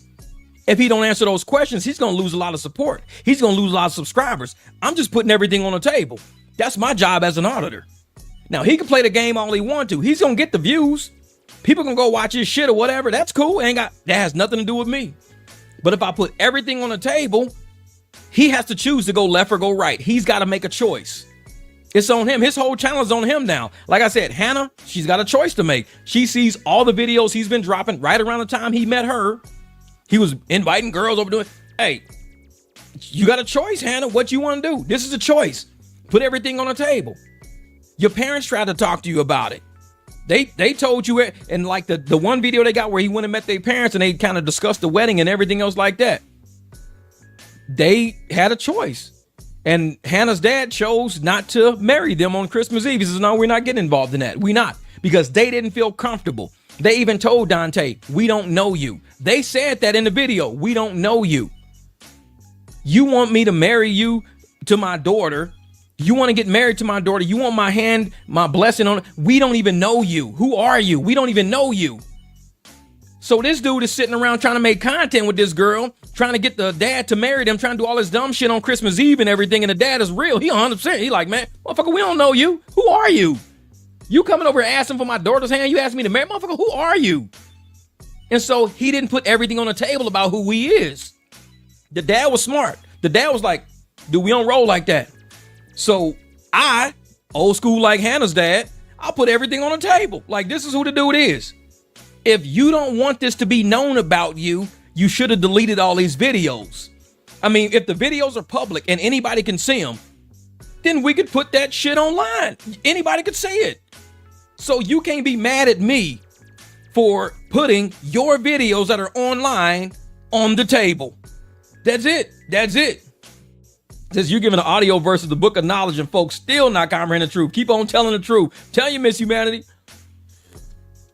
There's a lot out there. There's a lot of books about knowledge out there. A lot of books about knowledge, man. This is, you've been a perfect guest for my topic last week. Well, it depends on what I do. It'd be a lot of people emailing me, man, trying to get me on live streams. But y'all don't realize, dude, I be taking my tires off my trucks all the time. It takes me hours to clean my pool filter, clean the backyard because I got 4 dogs, so I scoop dog shit twice a day. Man, I'm busy as a motherfucker around here. People don't understand, man. With 4 dogs, you can't let dog shit just sit in the yard because that's how you get flies. So I'm always outside scooping dog shit. When y'all don't see me, I keep it 100. I'm dumpster diving, motherfucker. I'm dog shit diving. I'm out there cleaning up after my dog, so I don't really get on YouTube and mess with a lot of people because I have a real life.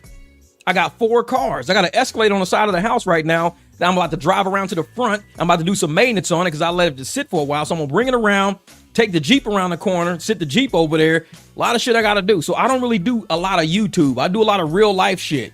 So it's like, and people like, dude, I'm trying to get you online, man. When I finish, I got something I need to weld. I got a gate that I got to fix. I ain't even started with that yet, man. But like I said, if Dante just knew the way that he runs his channel, if he knew everything that he was doing, because he even said in his videos, I fucked up a lot. I shouldn't have put a lot of stuff online, but he left it there. He wants people to see it. So I'm showing it. People are seeing it. And everybody's like, okay, either they can go to his channel and go look for more or go look for the whole version. Because a lot of this shit I'm not even showing the whole version of. I'm taking out all the filler, all the bullshit. The silent parts, the parts where they're just doing nutty shit. I'm taking all that out because I don't got time for all that shit. But I just leave the meat of the discussion in the video. So once what's up, Heidi? Once the discussion is actually on the table and people, they actually see the video, they see my review of his video. Like, I don't have to type comments on his channel. I review his videos vocally. So as I'm reviewing his videos, showing you what I see in his videos, the narcissism, the lies, the bullshit, when I see all of that, then I mean, that's what my video is, just a critique. It's an audit. I'm just auditing his content. If he's upset that a lot of old shit is popping back up, what did I say he could do? You could remove all of this. If you know it's a mistake, if you know it's misleading, you know you're leading people down the wrong road from what you're saying, but you're leaving his content up. He's got to realize when the algorithm puts a video up, it don't put the video up and says, hey, well, we got the follow up to that video. It doesn't do that. It just shows you a video. So some young impressionable person out there is going to watch that video and be like, oh man, I'm going to chase my dreams and quit my job and I'm going to go get low income and I'm going to do this and I'm going to do that. I'm going to work for 3 weeks, quit my job just so I can keep low income. I'm not going to report my income because I don't have to. They're going to see all these bullshit welfare fraud videos out there instead of seeing the truth. I bring the truth on top of the fraud. That's all I'm doing. It's saying, okay, if you do this, and this is where you'll end up.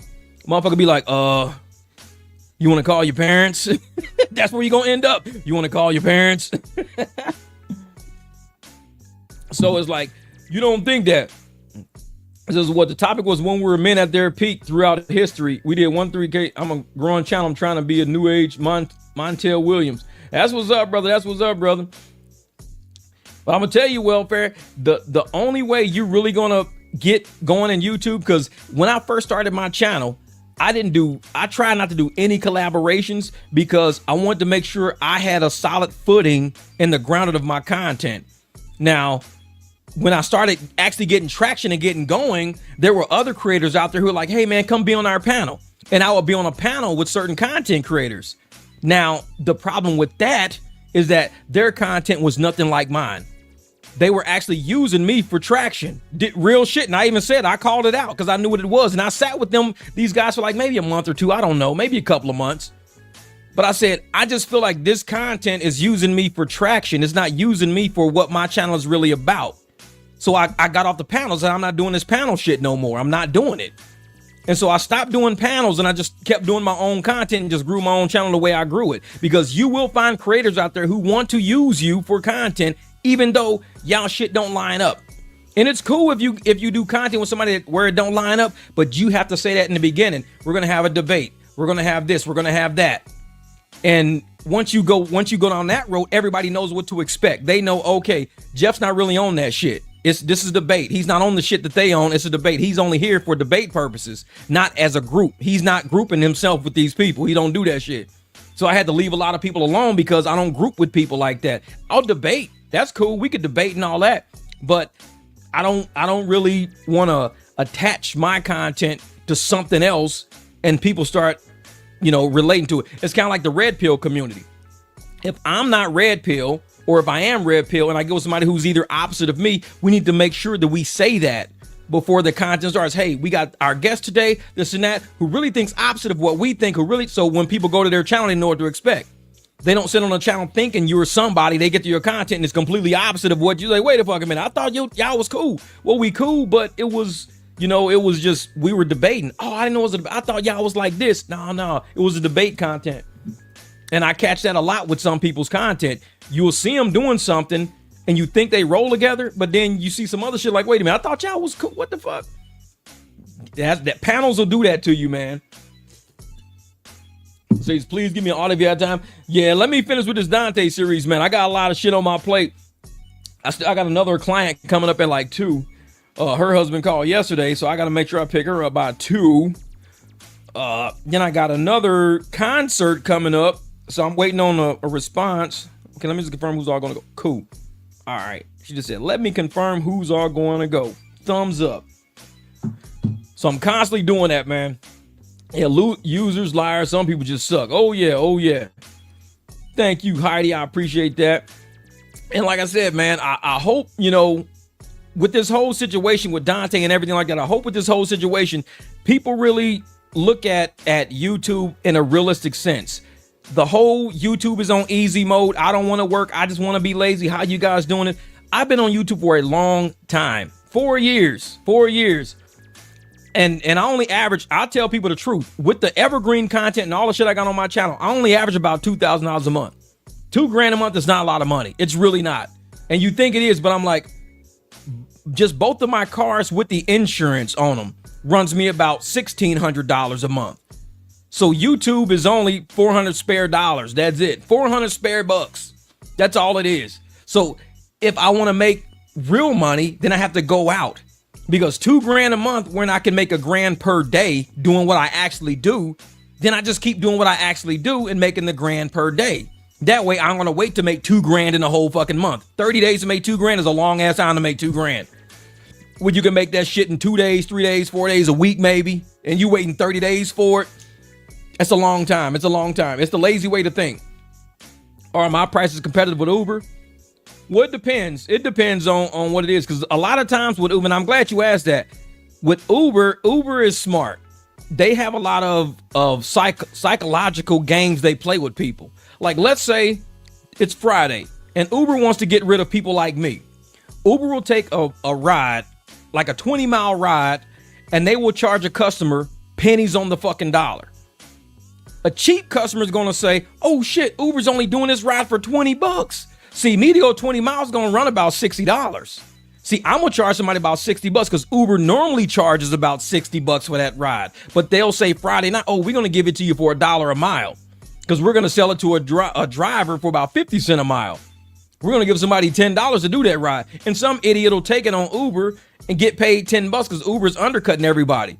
So my prices are what they are. Cheap people will always go with Uber. But people who want great service, they're going to roll with people like me. See, my people, I'll show you how when I roll. This is how some of my shit looks when I'm out rolling. And people are like, damn, you do your people like that. Like, my people, they get alcohol. When they roll with me, in my refrigerator, I got all alcohol in my fridge. I got Dr. Pepper in my fridge. I got bottled water. I got everything in my fucking fridge. Because when people get in my car, oh, they know already. Like, this here was for some of my clients. I had 2 wine bottles already in there. So when my clients get in, they got miniature wine bottles, they got alcohol, they got water, they got whatever they want. So when they get in my car, they already got something to drink because I know they're going to a club. So they get in and they're like, oh shit, we already got drinks. I'm like, yeah, I got vodka, I got, some Patron over there, I got Diet Cokes, I got red Solo cups, I got ice here, I got that. How much this shit cost? I'm like, nothing, just drink that shit. This free? I'm like, yeah, it's free. Motherfucker, I get paid because I set my own prices. So therefore, when people are paying me for that service, they don't get the cheap shit. Uber will give you a ride. I give you an experience.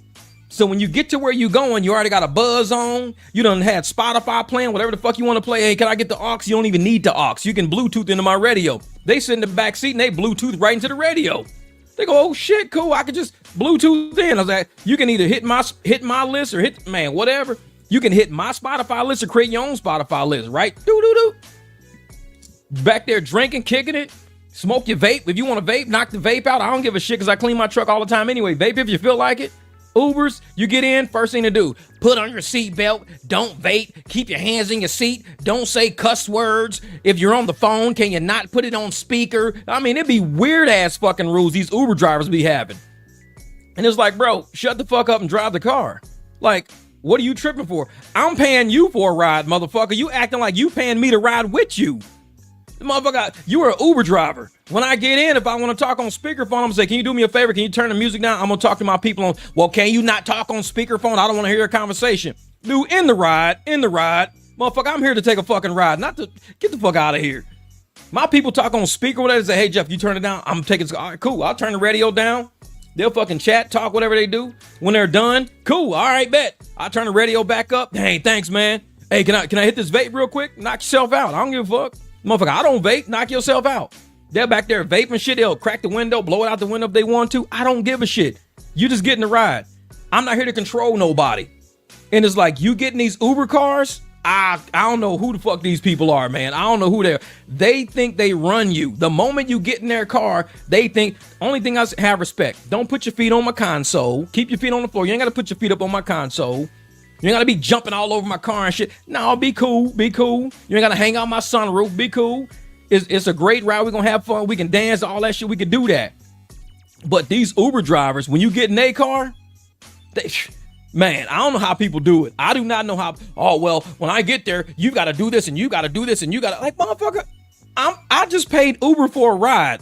Motherfucker, I didn't pay for no goddamn lesson in life. You ain't gonna have me do this, and before we leave, make sure you read that list on the back of my seat. And then once you finish reading that list, I'll drive. What do you mean I gotta read the list so you can see the rules of my car? Man, fuck your car. Let me out this shit. It's like, I'm not playing this game with these fucking Uber drivers. Fuck these people, man. It's like, I don't know what these Uber drivers like. Why do they even drive? They don't like people. They don't like the pay. They don't like the experience. Just fucking go back to work, man. Go get a guy. I love the freedom of driving Uber, but you're not a good driver. Take your ass back to work. You a shithead. You irritating all the people that even get in your car. That's why you ain't getting no tips and shit. Go back to work. And people find me and they go, oh shit, bro, you got a card. Here's my card, man. I'm gonna start using you for the airport. Cool, do it. I get calls like this morning. I just did 2 airports this morning. I got another one at 2:00. I get calls all the time. Hey man, yeah, that right there. Take an Uber to the trip and the guy didn't even take my luggage in. I've seen that shit. Them drivers will sit their ass right in their seat. And it be these old ass ladies like 70, 80 years old trying to lift up these suitcases and shit. And this dude just sitting in his car like, I'm like, man, if you don't get your ass out that car and help that lady, this lady, she about to fall over and shit trying to lift these suitcases up. And this dude sitting in his car. I don't get paid to lift suitcases. Why are you fucking driving? Why are you driving? And that's why people like me, love to go out and get private clients. We go out there and we get private clients because they've experienced Uber and Lyft. Once they experience Uber and Lyft and they realize what it feels like to ride with a private driver, with a nice car, with a nice attitude, with, hey man, can you do me a favor? Can you stop over here, this and that? Ain't no problem. Shit, let's go. We cruise over there, we stop. Man, by the time I get on the ride, I only got $150. We done been in the car for probably about 30, 40 minutes. $150 in 30, 40 minutes. And they're like, dude, how the fuck you make so much money? I'm like, because I'm just a driver. That's it. I don't tell these people how to be adults. I don't tell them how to act. Make sure when you sit in my car, you put your seatbelt on first. And if you don't put your seatbelt on, I'm not driving off. And I'd be like, motherfucker, if you don't want to wear your seatbelt, that's not my problem. I mean, I ride a motorcycle. 27 years riding a motorcycle. Ain't no fucking seatbelt on it. You don't need a seatbelt. If you flip off this bitch, you're just gonna flip off of it. So I'm like, if you want to get in my car and not wear a seatbelt and we flip the fuck over, that's your problem. Because I'm on my motorcycle, I don't have a seatbelt either. And I'll flip off that bitch in a heartbeat. So if you want to flip off, knock yours. Maybe, oh, well, if you're not wearing your seatbelt, we're not leaving. I'm like, bro, you don't ride motorcycles, do you? Motorcycles don't have airbags, nor do we have seatbelts. You just fucking winging it. Get in the fucking car, wing it. Don't worry about nobody wearing a seatbelt. If they don't want to wear it, it's on them. It ain't got shit to do with you. It's like, we're not leaving until everybody's seatbelt's on. Now, if I got the dinging sound, like ding, ding, ding, I'd be like, hey, man, can you do me a favor? Can you put your seatbelt on? Because they're going to keep dinging and shit over the music. Oh, my bad, my bad. Or if they sit in the back seat, the BMW is like that for all seats. No matter what seat you, so I got to turn off the alerts. I turn off the seatbelt alert in my BMW so none of the seats alert you. If you don't want to wear a seatbelt, that's cool. If we flip the fuck over and you flip out, that's on you, not me, because the seatbelt is there. You just don't want to wear it. I ain't got a problem with that shit. I got mine on. That's all I'm worried about. But these motherfuckers be, oh man, if you don't put your seatbelt on, I'm gonna say, dude, nah, don't do people like that. Don't do people like that. No, I didn't play football. I played arena football for a couple of years. That was it. I ran track. I was a track star. So I ran track and everything like that. But I didn't. Football, I was thinking about it. I went to a couple of NFL combines out in Torrance, California. And I think I went to one in Vegas. It was a big camp in Vegas. But I was like, nah, I was having too much fun working corporate America back then. Vegas casinos were really paying us very well. We had a lot of fun back then. So I was like, you know what? I'm going to keep my job. So I stuck with corporate America, and football just had to sit on the back. Like, we all had dreams, just like Dante, we all had dreams. I was like, man, I'm going to play in arena football one day. I'm going to play, for the Chicago Bears. I'm going to do this and I'm going to do that. I would do news interviews all the time. When I ran track, I'd do an interview and I'd talk about playing football. One time I had my Chicago Bears hat on. I had my Chicago Bears jacket on. And I was like, I'm going to play for the Bears one day. And actually, I think his name was John Smith or Scott Musburger or something like that. He was actually Scott was with the Rams, because the Rams checked me out when they were in St. Louis. Scott Musburger was with the Rams. He actually came to a combine and checked me out because I was from St. Louis. And it was like, well, the Rams will be here. Make sure the Rams know. So Scott Musburger came out. They was like, oh, man, we heard you from St. Louis, Kirkwood High. Yeah, man, you ran track at Drake. Yeah, well, guess what? Send the Rams some tape. We'll see if we can get you in on the practice squad. We can do this. We can do that. At the time, I had no support. I was married to this idiot, and me and her just didn't get along anyways. So my cousin was the one who was helping me all the time, throwing the football, doing routes and crazy shit. I played arena and all of that. But I was like, nah, I'm good. I don't want to do the NFL, man. It's very hard to get into the NFL. These are elite of the elites. Plus, you got to have so much to get into the NFL. Getting on practice squad, you can do that. Actually, my man, he actually played on the practice squad for the Chicago Bears for years. And then he ended up coming playing on our squad out in Vegas when we played for the Hard Rock Casino. He played with us for a while. But he played for the kick return. He was a kick return practice squad for Chicago Bears for about 3-4 years. And he was cold. Dude was quick as shit. And he was our quarterback on our flag team out in Vegas. Dude was quick as hell. But it was like, yeah, no, when you at that level, you got to be like elite. And football speed is different than track speed. Like on a track, straight line, I'll smoke your ass. I'll leave you when you ain't touching me on the track. But on the football field, you got to stop, go, cut, go, do this, go. You always in first, second gear. You don't hit third, fourth, fifth gear till you really got a breakaway and you can go. So if me running track, I was a third, fourth gear person. Once I hit third or fourth, I'm out. I'm like a gazelle. I'm gone. In football, you first gear, second gear all the time. You a lot of high RPMs, breaking down, legs move, arm move. Football speed and track speed is two totally different worlds. So if I could leave people on the track, I was very average on the football field. You would have people that were like amazing on the football field, but I'd kill their ass on the track. Then we go to the football field. I couldn't touch them. They was just too much. They had that first, second gear. They had them quick cuts. They had them breaks. It's totally different on the football field. That's why you don't see a lot of track people playing football. You be like, man, you so fast. Play football. Shit, he ain't making it. Because every pass is not a fly. You don't always do flies all the time. You got to break that shit down. So I did the same. I was going to Hollywood, but accounting chose me instead. And thank God. Yeah. Do I have any secrets about casinos, cheating gamblers? Nah. We do a lot with gamblers trying to cheat casinos, though. We do that a lot. What up, Brandon? My man, Brandon Lacey in the building. This is the guy right here, Brandon Lacey. He's one to design the thumbnail. He's got some crazy designs, man. I just saw one you emailed me yesterday with the dish rag. Man, I was falling out laughing. That shit's funny as hell. Yeah, but nope. Sometimes, you know what? Dreams got to stay dreams. Ain't nothing wrong with having a dream. And there's nothing wrong with not being more into life than a dream. Because I'll tell you right now, I never thought I would have kids. Never in a million years I would be a guy with kids. Nope.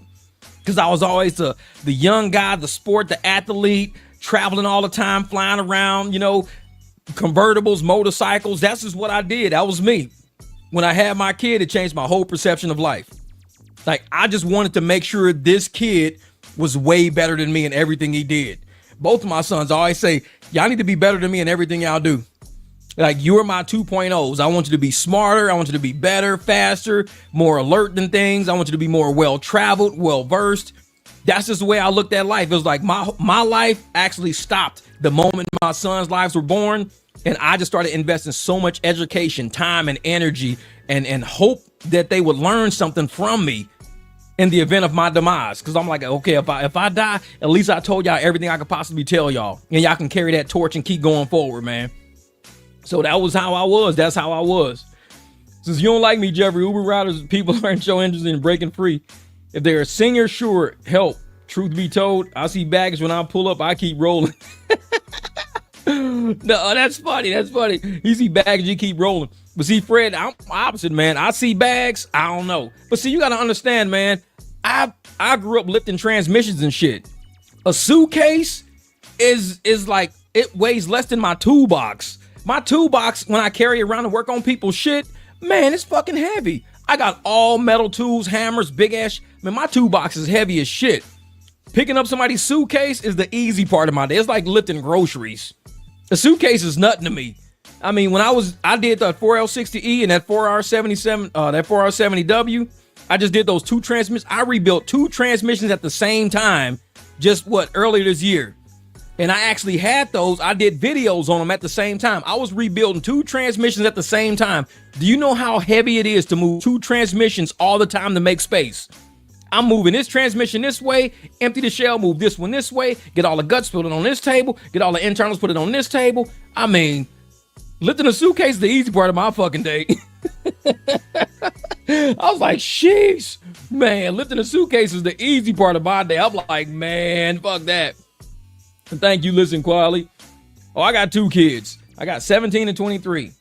And actually, my 17-year-old, I think he's about to play football right now. He just messaged me yesterday asking me to send him $10 for some football gloves. But by the time I got the message, his older brother had already sent him $10.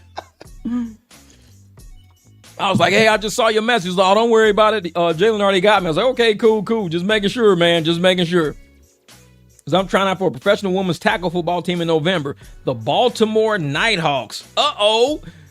The Baltimore Nighthawks is coming out this November. Now, is it going to be like those old football teams, the women football teams, they run around in lingerie and pads and shit? Or is it like going to be a real football team, like actual, like, look like football players? Because that shit they was trying with the lingerie and the football pads was some funny shit. I was like, this is not going to work. People going to be getting cut up, bloody and shit. Man. Oh, I'm with you on that one.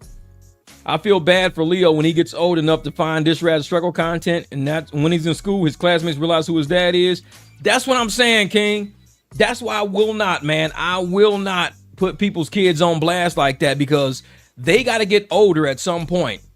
So what he's got to do is he needs to get rid of all that content of him talking about his kid shitting on himself and his kid doing a, get rid of all that. Get rid of all that. Because that to me ain't content, man. That's garbage. That's trash. And it takes a narcissist to do his own kids like that. Like Dante wants to be perfect. He wants to be perfect, fix his teeth, always rubbing his face, talking about how cute he is and shit like that. But then he turned around and said, yeah, my son be shitting on himself all the time. Why would you do your kid like that? Why would you do that? It's like, that's something that none of us need to even know. As a society, we don't even need to know that. So to sit there and do that shit, man, fuck that. Nah. Words of wisdom for the younger generation.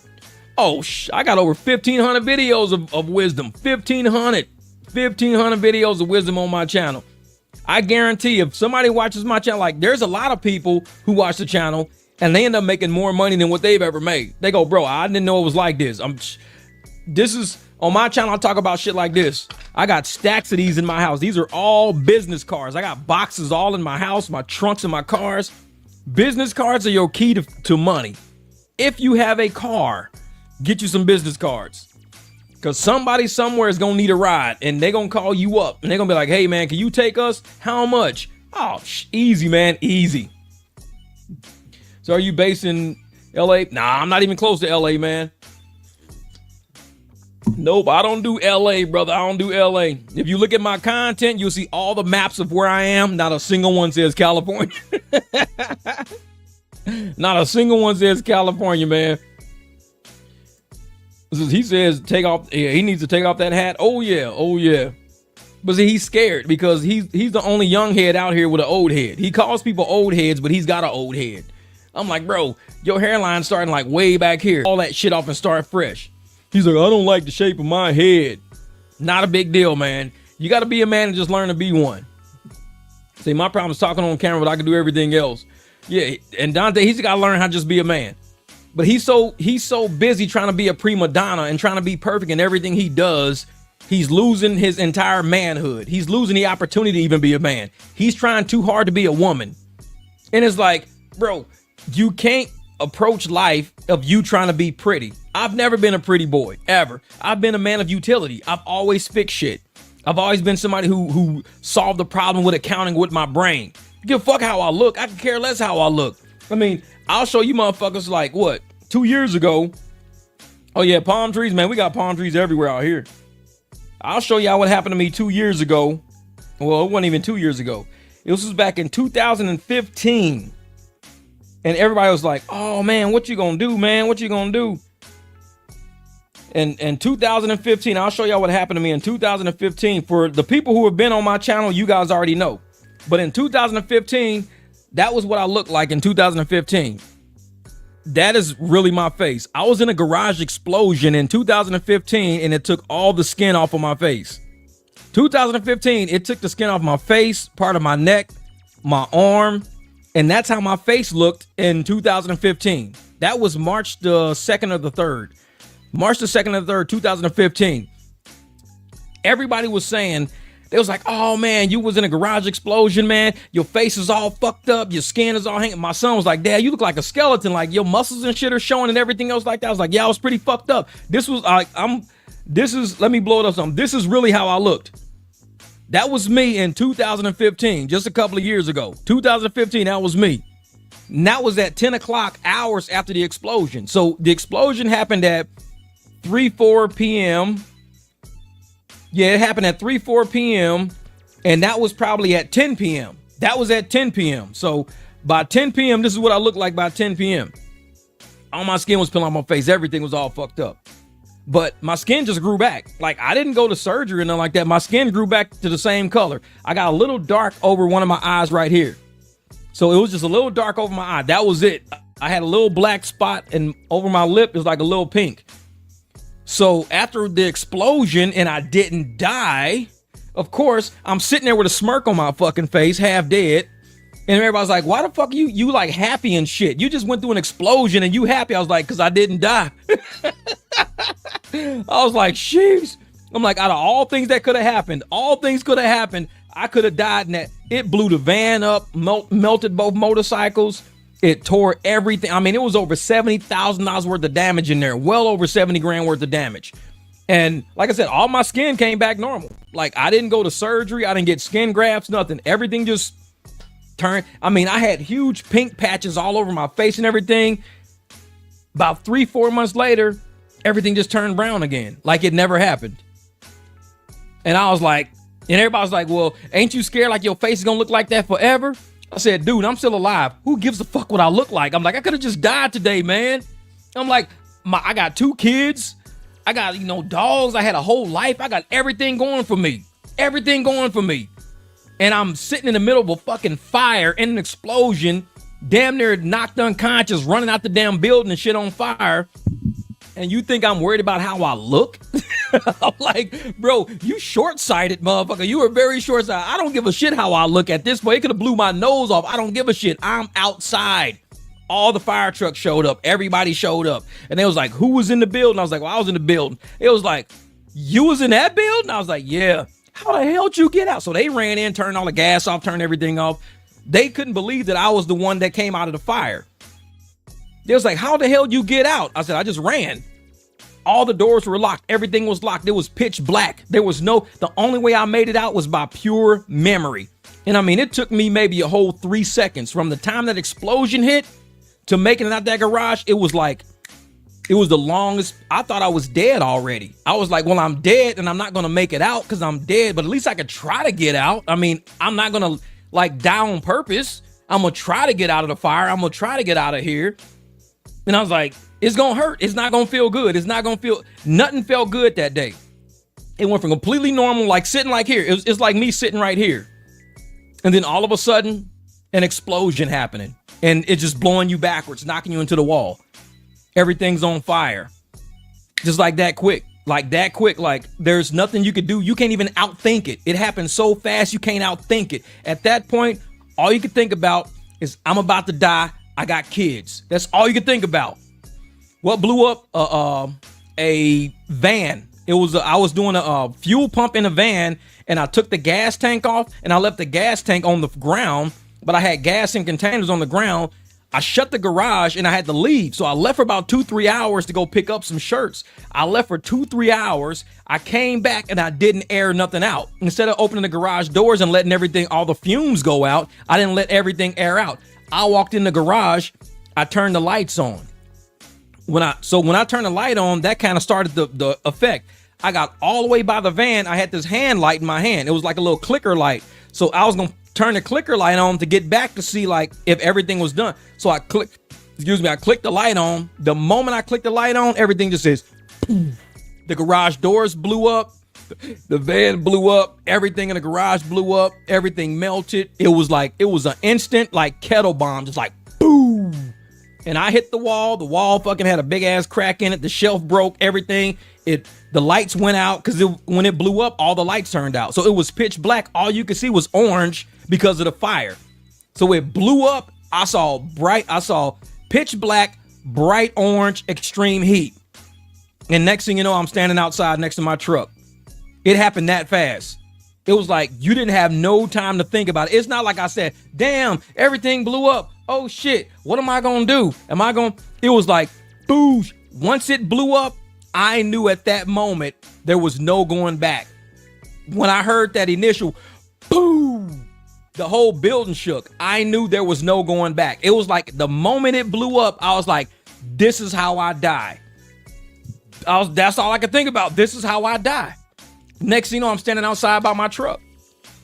And it was like, who the fuck was in that building? I was like, I was in there. How'd you get out the building? I'm like, I just ran. You made it out the building. I'm like, I made it out. Pitch black, made it out. Didn't hit shit the whole time. So somehow I got out the building. And like I said, my face is completely, it took maybe 2-3 months. I was like big pink, and everybody knew I was the dude that got burned up because there was days would pass. And I mean, even on my website, I'm in a picture with a couple of people and it shows my face burn up and everything like that. And people was like, damn, dude, we can't believe you almost died, man. I was like, yeah, that shit was crazy. But they look at me now and people don't even know I was in an explosion. It's like, what happened? Your skin grew back normal. Everything grew back normal. I don't know, man. I got to tell folks, man, I've been through a lot of shit. Don't nothing really scare me at this point, because if I was gonna die, I would have been dead already. That's the way I look. I done ride motorcycles 27 years, total 2 motorcycles, wrecked 4 times, total 2 motorcycles, and I ain't been hurt. It's like, dude, what happened to the bikes? Oh, bikes are totaled. What happened to you? I ripped my pants. That's it. I ripped my pants up, man. What the fuck? Like, dude, that bike is in a million pieces. What happened to you? Got ripping my pants. So you just won't die for shit, will it? Like, when it's my time, man. That's it. I just say that. I'm telling you, I'm glad I survived. It was just, that was the moment when, and like I said, that was March the 2nd or 3rd, 2015 when that happened. And ever since March the 3rd, that day, I've lived completely different. And it's not like I didn't chase my dreams or I thought I was going to die or something like that. But I just learned at that moment, any second of the day could be your last moment. So make sure you capitalize. Like when I'm out making money, I don't really tolerate people's bullshit that much. I don't do this and I do, because it's not worth it. It's just not worth it.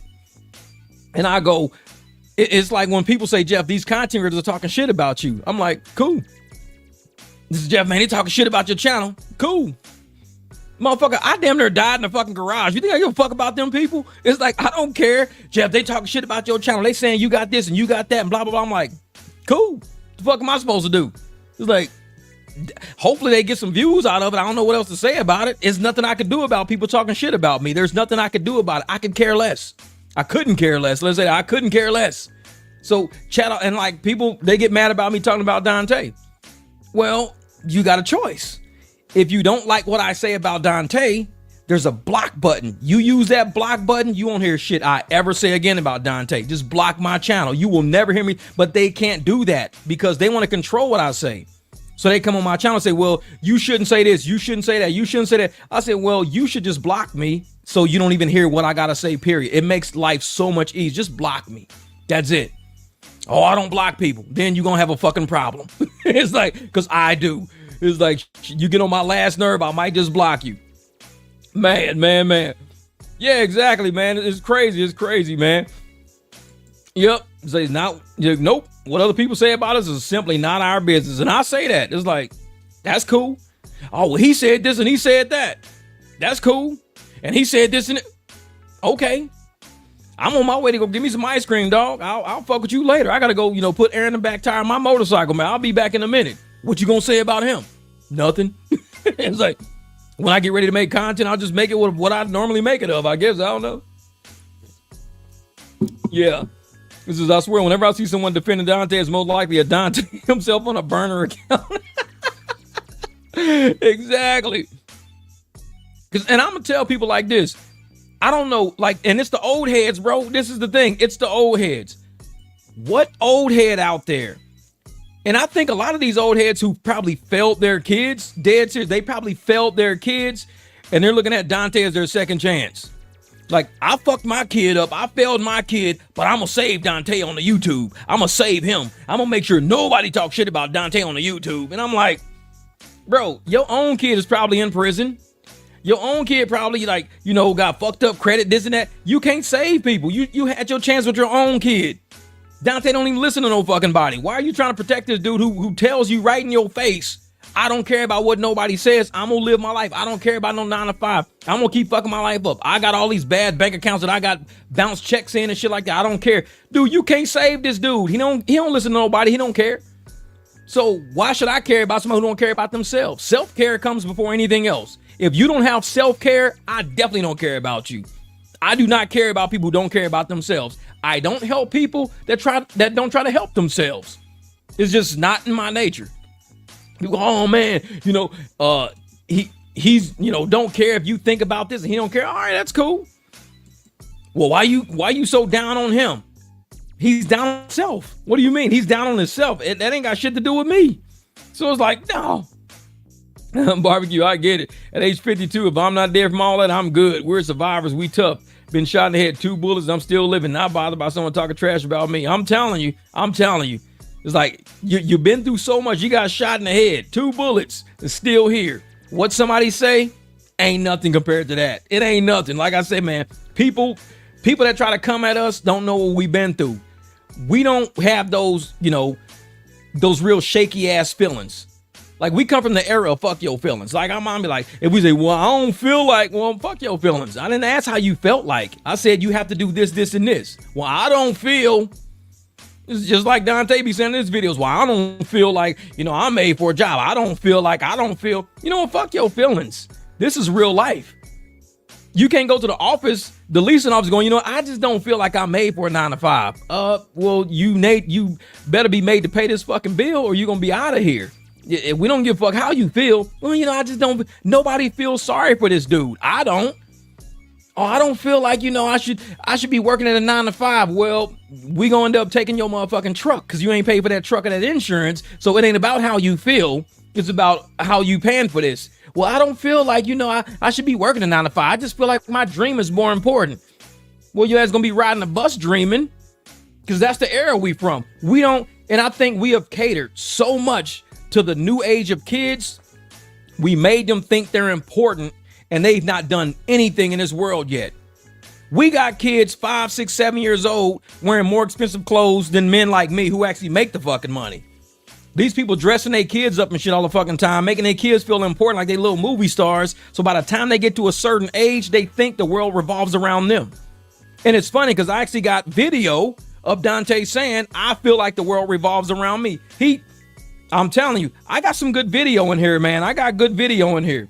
And I'm going to actually, when I go over this video, y'all going to be like, damn, this dude really said that? Yeah. This dude was talking all shit. He was talking all shit. Hold up. Let me see if I can find this. I'm going to see something. Because what part was he at? What part was he at? Let me see if I can find this shit.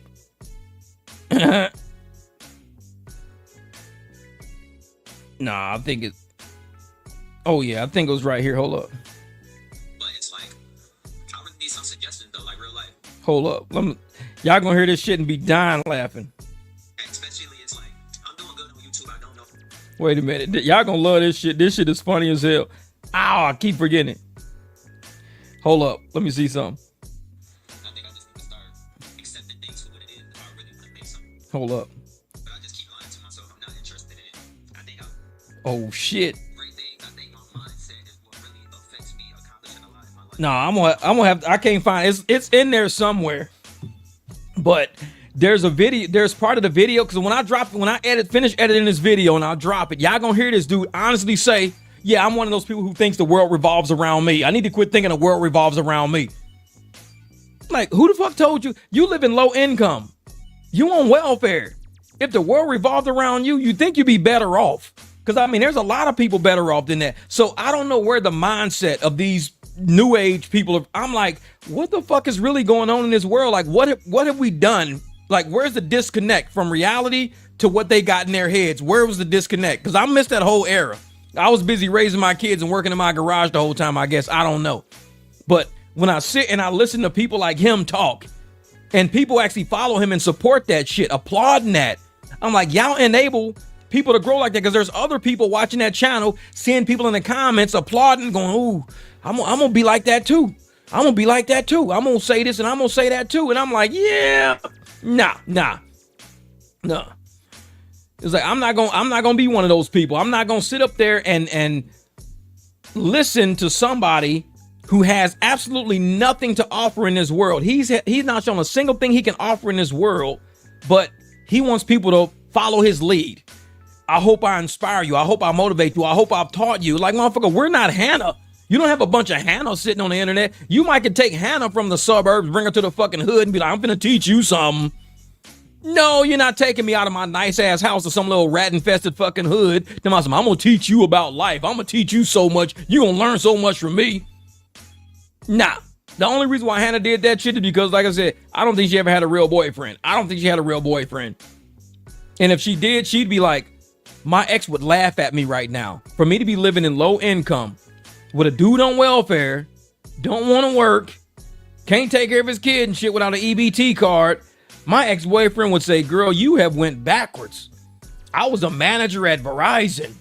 I had a nice ass fucking Beamer that was paid for. I mean, shit, Hannah, you dumped me for this motherfucker? That's what would have happened. She never had a boyfriend. If she had a boyfriend, she could actually measure and use a meter. Be like, let me see my ex versus Dante. All Dante has is a fucking dream and a zero rent apartment. He's got a dream. My ex will laugh at me. Be like, you really is with this Dante guy. And you married this Dante guy. After me, with a real life, really were, and that's the thing about Dante. He likes to talk about people who actually have a real life and have real shit going. He likes to talk about those people. Oh, all y'all got is a 9-to-5 and no dream. All y'all got is stability and the ability to pay your bills. That's all y'all got. You just not getting evicted. So you working every month just for your rent and you ain't getting evicted. See me, I got a dream. I'm getting evicted because of my dream. That should let you know how serious I am about my dream. I'm getting evicted. No, that means you're an idiot. It don't mean yeah, look at how serious I am. Yeah, they moved into that luxury apartment. He moved into that luxury apartment, but they got booted out the luxury apartment because they couldn't pay the bills or something like that. They couldn't pay it. They couldn't afford it. Something crazy like that. I don't even know what the whole deal was. But supposedly they supposed to be getting out. I think it's all bullshit. And I think it's an act. This is why I think it's an act. He's already said in content that I reviewed already that nobody watches his content unless it's about his living situation. If he talks about his living situation, he gets views. He said that shit. He says, I do what works. You guys want to look at my living situation. You don't care about nothing I post about me and my son and this and that. You only care about my living situation. So what I do is I just post about my living situation. And I'm like, okay, this is his stick then. He posts about his living situation. This is what he does.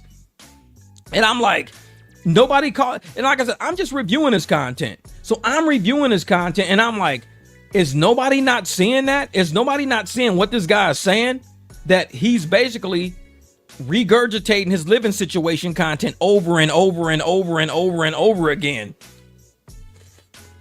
So if he keeps doing that and he keeps getting views, it means he's never going to change, because if his content changes, his income changes. He has to keep that. It's like maybe take time to encourage these grown children, men that are deeply confused and hurting a lot, narcissistic, and to be reparented, strong men like yourself, Jeff.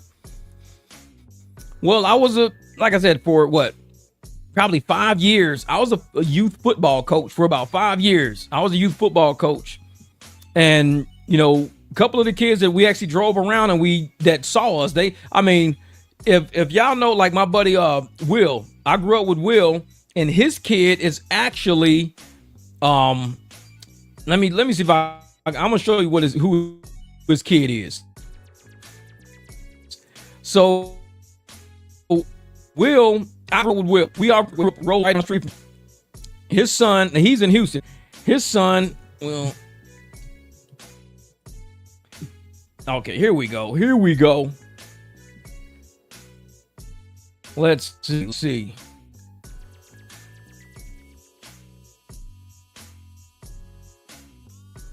Oh, so I'll show you one of the kids that I used to have to take to and from football practice when I was in St. Louis. He was hanging out with, you know, my ex's kids and stuff like that. So we used to have to take this kid to football practice, and his dad was like, you know, we all look out for each other's kids. So I'm sitting there taking this kid to and from football practice and everything like that, making sure these kids don't know. When I'm in trouble, of course, I show up to make sure nobody's getting in trouble. And so I'm going to show you a clip of him talking. His name is actually William Lee, the blanket, and he plays for Texas A&M right now. This is him talking. Right, but how good do you really feel like this defense is going to be? I feel like this defense is elite. Like the back end that we have is that's so his son elite. right there. I feel like it's disguised by how good our defensive front is. So like I feel like everybody thinks our secondary is just like average because we have a good D-line, but this secondary is like elite. Like it's probably the most athletic like secondary I've ever been a part of. And then our D-line, I hate when that are just happens. Animals. Like, so I just feel like people don't really know what this defense is. I'm gonna see if I can go back to SEC. it. So that's William's son right there. That's the kid I used to, and here's another one of them right here. Let me see if I can do this. Yeah, that one here. This would be him actually playing one of the downs or something like this. Oh. Nope, I can't do that because it's got music. I can't play it because it's got music in it. My bad. But that kid, his name's William Lee III. He's the blanket. His dad and I grew up together. And so when he's in Texas or whatever, and I'm back in St. Louis, and we're taking kids to and from football practice, moving all these kids around, that's one of the kids I used to drive around right there. That's William Lee. He's the blanket. He just did his first annual football camp at our old high school, Kirkwood High School. So he went back last month, did a huge football camp for all the kids. It was a great success, and the kids love him. Because, I mean, this dude, I think he scored the only touchdown in the bowl game Texas A&M had last year. He was the only person to score. The offense couldn't even score. He got a pick six. Dude, he's a safety out there. He was at K-State for a while. K-State didn't know how to use him, so he ended up going down to Texas A&M. He killing it down to Texas A&M. Dude is killing it.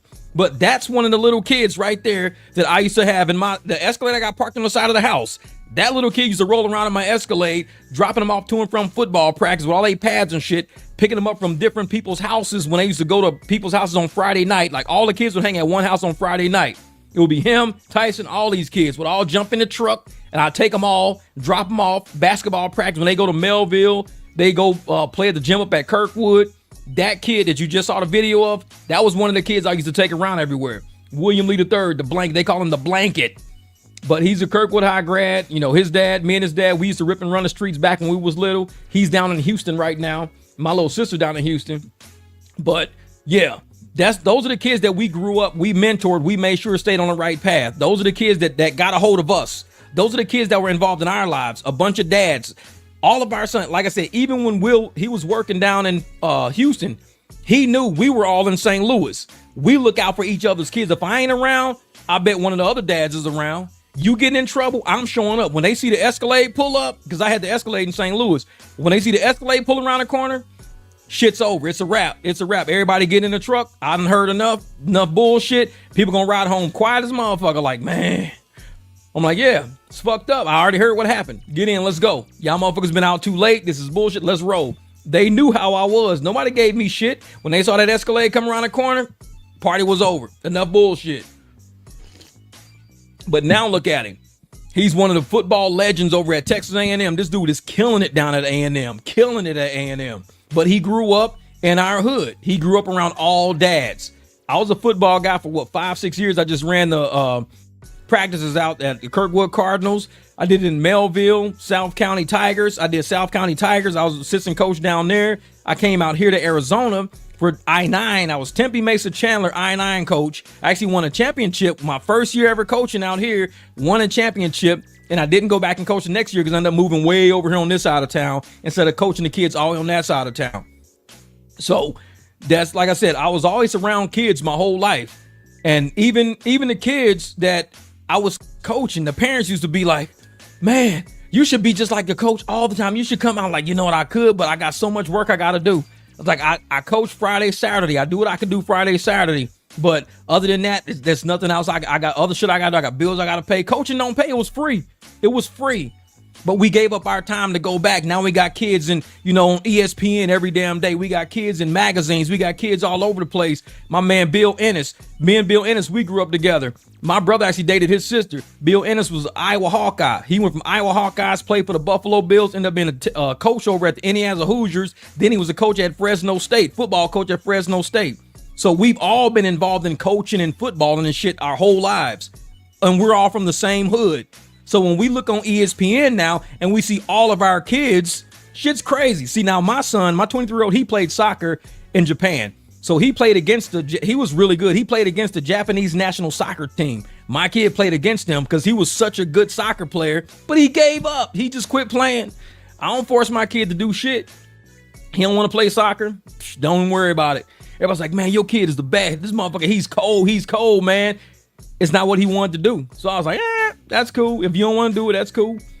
Now, my youngest, he's down right now. Like I said, he plays football in Florida. And this dude, we always call him Odell Beckham Jr. II. This dude, if he can touch a ball, he's catching it. He's just one of them type of kids, man. He's one of them. And I coached him mainly pretty much his entire career except down in Florida. So I've been coaching him. I coached him in St. Louis and Arizona. I didn't coach him in Vegas. And so now he's out there now. Let me see if I got some old crazy stuff about this kid in here. Because I know when I used to coach him, yeah, this was me and him throwing the football back and forth. This is when I used to take his ass. I used to coach him. I would take him to go flip big ass tires. This is him flipping tractor tires one day. This is him. I used to have him flipping big ass tractor tires and shit. And trust me, I used to flip them tires myself. And so I could tell you them tires were fucking heavy. And this is him. I took him all the way down to the ground. I'm like, start at the ground, lift that tire up, flip it over. He would flip that shit up. Wait a minute. That was me coaching my kids there. He flipped that shit up in the air. He flipped that tire over. And I was like, hey, this is what we do. Flip the tire. And that's me with my team. That's me with my the team that won a championship. We had one girl on our team. This girl in the front, Cambry, that girl right there was so shy when she joined my team. She's the only girl. She joined my team. Nobody wanted the girl. I said, I'll take the girl. I'll take her. She caught one of the best passes of the whole season on one of the biggest guys that was on the other team. And she threw one of the best passes because I used her as a quarterback one pass. She threw the ball to my son and he didn't even see the ball coming. He turned around. The ball was way up in the air. This kid jumped up one hand like Odell Beckham, had his hand stretched all the way back, grabbed the ball, cupped it and pulled it in. She threw the pass. And everybody was like, whose kid is that? It was like, oh, that's the coach's kid.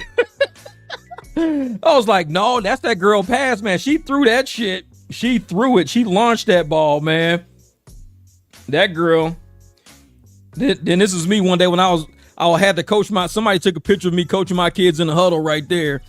But I'm trying to find the picture of where this dude, he caught this. I had it in my phone for the longest time. It was the day he caught this. It was a Hail Mary pass that he caught to win the championship. And this kid Cam threw the ball. and it was just a gaggle of kids. And all you can see is my son with his little white glove sticking through the whole crowd. He grabbed the ball, fell into the end zone, and that's how we won a championship. It was a Hail Mary, very last play. My son grabbed the ball and fell. I had the pictures in my phone for the longest time, and they were like, holy shit. It was like, dude, y'all won a championship. And I had the smallest team, and I had the girl on my team. So the other team was crying. They were bawling. They were crying because nobody thought we was going to lose because we had the girl on our team. And we played all season, and I used that girl in so many different formations. And they was like, dude, we never thought, we'd see a team with a girl just dominate all the boys. And we dominated the shit out of them. Because I ran trick plays all the time. Like, nobody ever thought the girl was going to be used. They thought we was going to put her on the bench. She was a wide receiver. I would have this girl, she called the best pass of the season on one of the biggest guys on the other team. This little girl called, and everybody was like, holy shit. I was like, she can catch. Y'all give her a chance. We ended up winning the whole championship with that girl. I'm trying to see where there was a picture I had in here of all of us sitting around at the championship dinner. We had all the trophies on our desk and everything like that. Oh, I don't know where it is.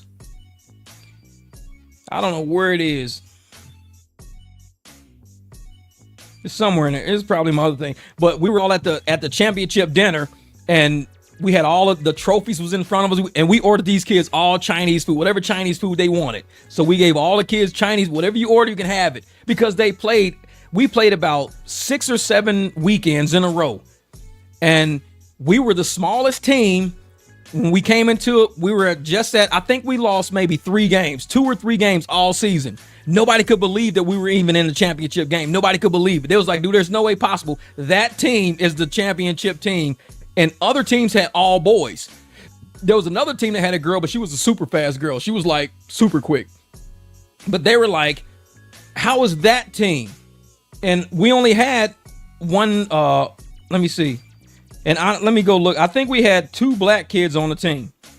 Yep, we had my son was black mixed with white, and Cam was Mexican mixed with black. So we only had 2 kids on the team on the very end that even had black. And that's not even my whole team. I think like 3 people were missing from picture day. But it was 2 half black kids, 1 Mexican kid, and all white kids. And we won a championship. Like, all the team that had all black kids, they were like, what the fuck just happened? It was like, I'm like, because race don't matter. Race don't matter. What matters is the heart of these kids. And I'm telling you, I had the smallest team out of everybody, and we had the girl, and nobody wanted the girl because we got to pick our players. Nobody wanted the girl. So I was like, okay, I'll take the girl.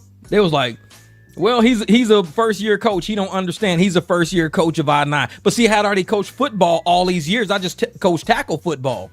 So they thought because I'm the first-year I-9 coach and everybody else had all the good players from all the previous years, and I had all the smaller players that nobody wanted, and we ended up winning the championship on a Hail Mary pass to my son out of all fucking shit. I was like, and it was the Mexican kid, Cam. He's the one that threw the ball, and my son caught it and fell into the end zone. And everybody was like, dude, like, where'd you find these players? And I'm like, nobody wanted these players, man. Well, nobody knew my son existed because it was our first year in Arizona. So nobody knew how good of a catcher he was. But everybody else had already played in I-9. Some of them didn't know how to catch. Some of them didn't, know how to throw. But we worked together at Mesa Community College. We would go to Mesa Community College on Friday, and we learned drills, how to catch, how to throw, tell them go home and practice. Game day came. It was like, it was kind of sketchy. We could tell that we weren't going to win. And we would squeak by. We would get like 1 point more. Like somebody wouldn't get an extra point, and we get an extra point. We win by 1 point. So we was barely winning, barely. And everybody's like, man, but when we got beat, we got slaughtered. Because these teams, these all black kids. And they like, they talking trash. They like, yeah, this and that, and blah, blah, all black kids. I was like, that's cool, that's cool. And it's like, I don't really look at race. I'm a black guy, but I look at MMA and I see white dudes beat up black dudes all the time. So I never really looked at race. I got all white kids on my team, and all the black teams is like, yeah, we gonna smash these motherfuckers. Look at all these little white kids. And we'd win the game, and they be fucking arguing. All these black kids be on the sideline arguing. Man, it was you, man. You didn't stick her, man. You didn't get your man. You dropped the pass. You this. And we just be over there like, yay. These little kids are like, yay, like little rascals and shit. And that was our team name, Little Rascals. Actually, we called ourselves Little Rascals. I think I got the picture in the I got it in the kitchen. Yep. So if you wait a minute, let me like this. So if you look at the bottom of the picture, you'll see that says that was our name, Little Rascals. We called ourselves the Little Rascals because that's what they look like, a bunch of fucking little rascals. They weren't even like football players. Eric, the Mexican kid in the middle with black hair, he was a soccer player. So everybody else was just like regular white kids, you know, my son isn't that, and like everybody was. So I called them the Little Rascals. Everybody said, well, what's y'all team name? I said, I don't know. I said, what about Little Rascals? They was like, yeah, let's be Little Rascals. Man, we won. The Little Rascals won the fucking championship. People was pissed. Because everybody talked shit about these kids because they was all little white kids. So I called them the Little Rascals, and they was fucking playing. They were playing. They were like, you know what? And I wouldn't let them back down. I said, I don't give a fuck. I said, y'all see all these kids, these tall kids, and Camry, the girl that caught ass on the biggest guy in a whole league. He was the biggest guy. Was a blonde kid, tall blonde kid. She caught a pass on him. Whoop. And everybody was like, whoa, she did not just pull that down in the end zone on you, bro. And he couldn't say. He tried to play defense on him. She shook him. She ran that route. She caught that pass, touchdown. Everybody's like, Camry, you the shit. And she was all smiling from ear to ear. Because I told my kids, I said, listen, I say every time I stepped on the track, I was one of the smallest guys, but I always won the race. I said, don't worry about what color none of these people is. Don't worry about how tall they are. All we got to do is move this ball. We need to move this ball every down. We need to move this ball. Don't worry about what race they are. You worry about that ball every single play. You look for that ball. Don't worry about what race they are. Because they were scared little white kids. You're like, yeah, you know, all these big black kids. And, you know, I know how they felt because they probably saw stereotypically, you know, black kids are really good at sports. But I said, we could beat them because I'm black too, motherfucker. I've been beat by white people. It's like, it ain't nothing. Just go out there and play your fucking game. And they would go out there and we won the game. We won the whole league. And everybody was still to this. Like I said, that was my last year coaching. I was first year coaching, last year coaching. I was like, you know what? I'm moving to the other side of town. I wish I could come help. They said, oh man, be the coach, bro. Be the coach. I was like, I'm good. But that's pretty much how I got inducted here in Arizona, just into the community. Because I do things for the community. I didn't put it on, you know, YouTube. I didn't put it on Facebook and all that shit. I didn't have to do all of that. I was just a coach. That's it. I was just a coach. I went out and I made sure these kids played their hearts out every Friday, Saturday. Play your heart out. Just you got to move the ball. That's it. Move the ball. Catch it. Keep them from catching it. Grab flags. Whatever you got to do. We got to go out here and play this game. Play it. And they would miss. And I'd be like, you know what? Don't worry about it. Don't worry. We got 4 downs. Don't even worry. And they'd be like, man. I'm like, dude, don't start with me. We got 4 downs. Do not complain. 4 downs. Make up, and they'd intercept the ball the very next down. I'm like, what did I tell you? Didn't I tell you not to worry about it? It's like, we do it, man. It's like, and that was me playing sports back then. I was just living through those kids, man, having a good time. It says, you trying to even talk about coaching and mentoring. This is your God-given gift. I need a personal trainer. Life coach like you, no flirt for real. But see, that's what I am, Jennifer. Real shit, though. Because life, like I said, I've been close to death. I've wrecked 4 motorcycles, total 2 of them. Been riding for 27 years. I've been through so much shit in my life that it's like, you can't help but wake up and just be happy. I lay in bed sometimes and I think, man, I think I'm gonna make sausage today. I'm gonna make some eggs. Yeah, I think I'm gonna do that. I might swim right when I finish eating. I think of like simple shit like that. I might swim after breakfast because you don't really cramp up after eating. People say you cramp up after eating. You don't. I swim after eating them doing it my whole life. I don't cramp up. You shouldn't swim after you eat. You're going to cramp up. Shit never happens. I've been doing it forever. So I'll eat, go swim. After I'm swimming, I'll sit on the patio a little bit, dry off while I'm going through like YouTube notifications, go jump in the shower, start my day working. All right, let's go to work. I done ate, swam. Now it's time to start work. It's like shit. And that's how I live. And that's why when I look at channels, like I said, when I look at channels like Dante's and I see the pity, the poverty, people like Doe Trash, the pity, the poverty, they don't really show how black people really live for real. They show a pitiful ass aspect of their life and they want people to cater to that pity. I'm like, you could be doing so much more with your channel. I mean, just me, when I was coaching, I could have been recording, coaching these kids every damn day. But I didn't, because that's just a part of life that I just enjoyed. I focused on it. We hammered on it, and I made sure I gave it to these kids. And it's like, that was just how I wanted to live. I didn't want to record my life. I just wanted to live. And so when I see people online always recording the worst parts of their fucking life, the worst parts to get pity off of people, I got to speak up on that shit. I just got to. How young am I? I'm 19 years old. I'm 19. I just turned 19 the other day. No, I'm just kidding. I am 52. I turned 52 years, a couple of weeks back? Yeah, about a couple of weeks ago, I turned 52 years old. So, and I tell folks, man, I lived a very long time.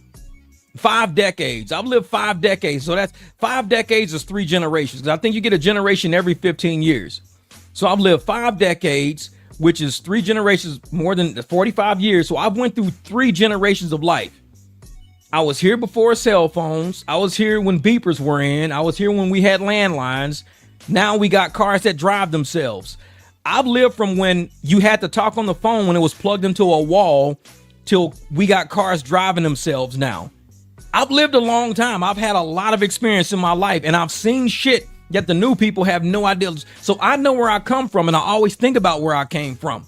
I think of the hood. I think about walking to school. I think about everything that I've been through and what I have in my life right now. Like I said, I got a car. My BMW is the craziest car ever. I wasn't even supposed to buy that BMW. I only bought it because I like the color of it.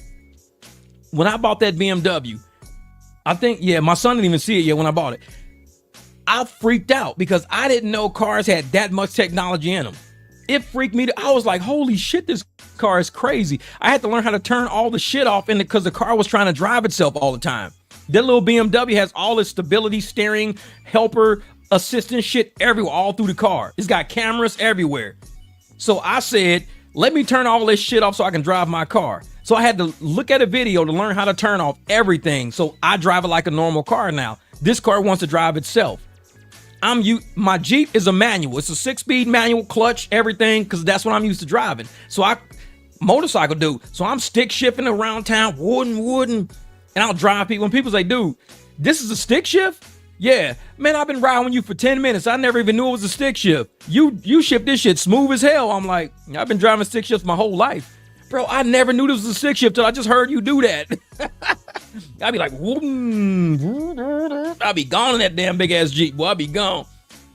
19 is crazy work. I know it's crazy shit. But I'm gonna show y'all something crazy. And this is what I say about my Beamer. This is the craziest shit ever. So this is my app for my phone. So that's an app for my phone right there. So what you can do is I can go through my phone and look at the status. I can check everything out, or I can, let me show you what this thing it's called remote camera. Only so many cars got that. So if you touch remote camera, and I'll put update view, confirm.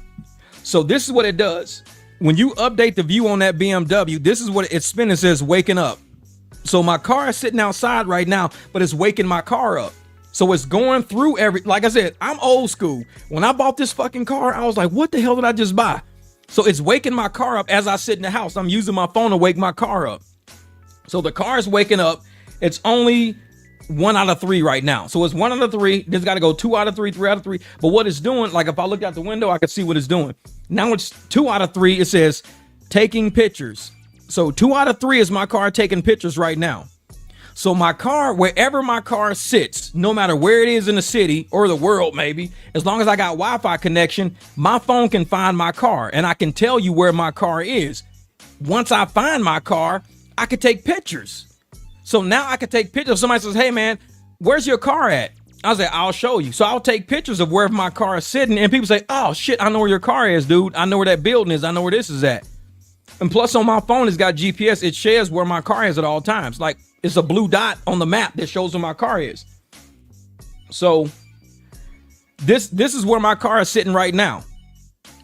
It looks funny because it took a picture of everything. So if I move this around, this is where my car is sitting right now. You see all that?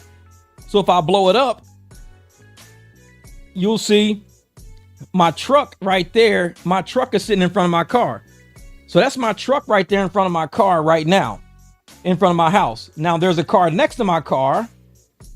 You'll do like this. And there, that car right there has got a cover on it. So there's a car next to my car with a car cover on it that the Mercedes got a car cover on it. So it's sunny outside. You can see the clouds. You can see my house. So you can see everything around my car when I wake my car up. I could take a picture and show everything. I could show up, down. It's a black canopy over my car. So the black canopy keeps the sun from cooking my car. So the black is the canopy over my car. There's a car next to it. That car right there has got a black canopy over it. My neighbors are across the street, and there's my black truck in front of it right there. It's crazy how that shit works. Like, I can find, like, whenever I just want to know what's around my car, I just put find my car, update view.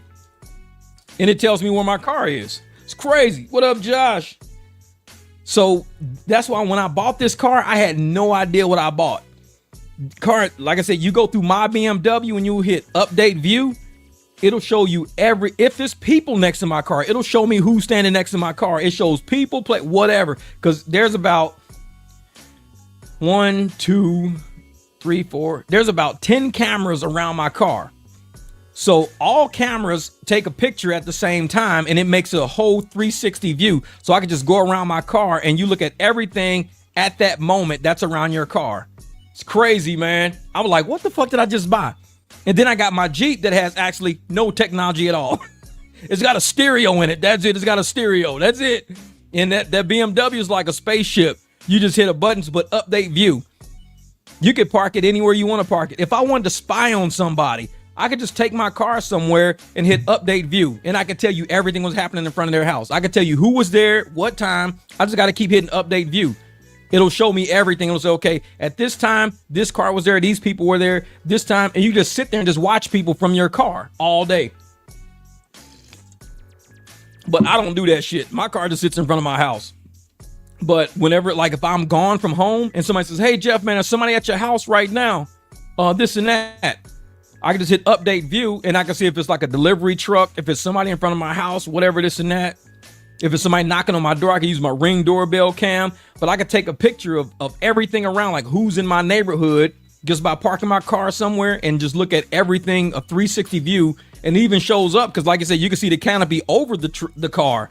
So it'll show you what's over it. So you can park somewhere and you can see if somebody's over it, whatever. Crazy shit. And like I said, I'm old school, man. We're from the era of a phone hanging on the wall. A phone hanging on the wall to where I could sit in my house and I don't even have to be I could be clear across town somewhere. And I can tell you who's like all around my car. I could just say, okay, I could tell you all license plates around you, tell you everything. These are the people around you, blah, blah, blah. Man, how the hell can you do that? My car got an app and it takes pictures of everything around. Like, man, that's funny. I'm telling you, man, that camera's crazy. That camera's crazy. Was that wrong door to college? I had to use my cameras because I was lost as fuck to find my car. Yeah. That's funny shit. Was that? What would you say is more important to prioritize? First, second, and third? Workout, school, family, time and friends, job, building your own business, 6 hobbies. Well, for one thing, that list is too long. 6 things? Nah, I can't do 6 things. 6 things is too much. 6 is a lot. I think the first thing, and I'll tell you how my day goes, and I guess you could just say the first thing I do when I wake up is I don't touch my phone. So therefore, you could take out family, friends, all that shit, business. You could take all that out. So I wake up, I don't even look at my phone. I wake up, brush my teeth, go to the bathroom, check on the dogs, make sure everybody's okay. Nobody threw up in the middle of the night and no shit like that. Look out the windows, front and back, make sure ain't no ambulances and shit outside or whatever. Just basic stuff like that. Start thinking about my day. I mean, I don't really think about much when I get up. I'll think about breakfast first, think about working out. Once I got my bearings and my eyes are adjusted, then I can look at my phone for clients and stuff like that to make sure nobody needs me at the last minute, kind of go through clients. So clients come before everything else, sort of. Because if a client hit me up and say, hey, Jeff, can you come pick me up in an hour? I'm like, yeah, I'll just eat breakfast when I get back. So I'll shower up, wipe the car down, go pick them up, drop them off. So it's always you prioritizing things based on like what the day it is, I guess. I don't know. But when it comes to like family, friends, working out, all that shit, you can work out with friends, you can work out with family. So you can kind of kill two birds with one stone when you put some of these things together. Hobbies, you just do hobbies whenever you feel like it. I don't know. Everything's all different for me. I just kind of like whatever I don't have time for, I'm not really worried about. Let's just say that. Nothing is a priority to the point where I have to do it. Even if I got clients that I can't make it to, it's okay because I have other drivers that I can text and say, hey man, I can't make it to this client at 2:00 in Tempe. Are you busy at 2:00 in Tempe? Yeah. So they go pick up the client and I just go swimming. It's like, why? Because I'm like, I wasn't going to make it. There's no way I could make it there by 2:00. So I was about to go swimming. They just hit me up, but you're there already. So you pick up the client, I'm going swimming. So I'm exercising and doing my hobby, which is swimming. So I don't know. That's a loaded question. It depends on like my day. What I prioritize things based on how I feel that day. That's all. But always in the back of your mind, you need to have peace of mind when it comes to like the roof over your head, food in your stomach. That's always first. Take care of that before you take care of anything else. So it's like if I need money for the day because, you know, bills or whatever are coming up. But anybody who knows me knows for a long, like I said, I'm 52. So for a long time, I've been very good with money. So therefore, I don't stress about money. Money has always been easy as far as managing because I've done it for corporations. I mean, it was my accounting degree. This is what I do as an accountant. So money to me was always easy to manage because it's like a tool. So if I have tools for working on cars, it's kind of like money works on your life. So if you tell me change my brakes, I know exactly what tools to use to change your brakes. I know I need a jack, I need wheel chocks. I know exactly what to do. If you tell me this is your apartment, your cars, now I know what I have, the tools to fix all of these things. So money to me is a tool. It's not something you could brag about, flash this. It's a tool because I know how much money I got. So I know what I could fix with that money. It's a tool. That's all it is. So money has always been real easy for me to manage. I will go make it because I know if I got bills coming up and I don't have the tools I need to cover that bill, I'll go make the money to make sure I got the tools to cover that project. Now, I don't know, like with Dante, I don't get it. This motherfucker will go have somebody else take out a payday loan for him, even though he knows all this shit is coming up. So he knows he got all these bills coming up. So that instead of him going out and getting the tools to do the job, the money to cover the project, he won't work, could care less about working because his dream, which doesn't fix the problem, your dream won't fix the problem. So every day you're living your dream, trying to live your dream, make your dream come true. But in the meantime, all the projects aren't being covered. They're not being paid because you're not getting that tool, which is money to fix all your projects. So he thinks, well, if I get welfare, that's a tool I could use. Low income housing, Section 8 is a tool I can use. Using my parents and borrowing money from them and making them do shit, those are tools I can use because the one tool, money, which can be got from a job, is just sitting there and he don't want to go get that money. He don't want that tool because he's thinking, well, I don't want a 9-to-5. But that 9-to-5 has a tool that you need to use to cover all of this shit though. So I don't know, man. That bothers me that people they see something like if I had brakes, my brakes were broke on my car and I can hear them squeaking all the time, like just squeaking. I knew if I left the brakes doing that for too long, it would eat into my rotor. Now, if I let them go too far into the rotor, the piston would come out of the caliper. So if the piston comes out of the caliper, it done ate through the rotor. Now I got to replace the brake line, the calipers, the brakes, the rotors, when all I had to do in the initial was just replace the pads. Pads are like $30. So if I just take care of the $30, because I can hear that go pay $30, fix the brakes, I'm good. Now, if you get to the point where it's grinding, now you got to pay and rotor. So you went from 30 to 100. So now you're at 100. That's just parts, not even labor. Now, if you hear the brakes grinding, you still don't fix that, and the piston comes out of the caliper, now you got a serious problem. Now you got brakes, rotors, calipers, brake line. Now you got a whole ordeal. It's a whole fucking ordeal now. And you need brake fluid. You got to really breathe the blade. It's a lot. It's a lot.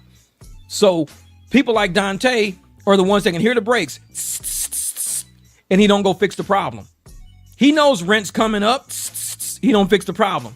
He knows his truck payment coming up. He don't fix the problem. He knows insurance is coming up.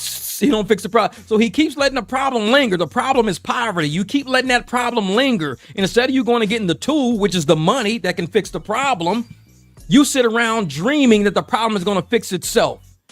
Oh, I'm not worried. I'm on YouTube. I'm full-time on YouTube. The problem is going to fix itself. The brakes are grinding. Now the brakes are into the rotor. Now the rotor's ground down. Now the piston came out of the caliper. Now you got brake fluid every fucking where. So everything's fucked up now because you sat too long dreaming the problem's going to fix itself when you had a $30 problem to begin with. You had a $30 problem.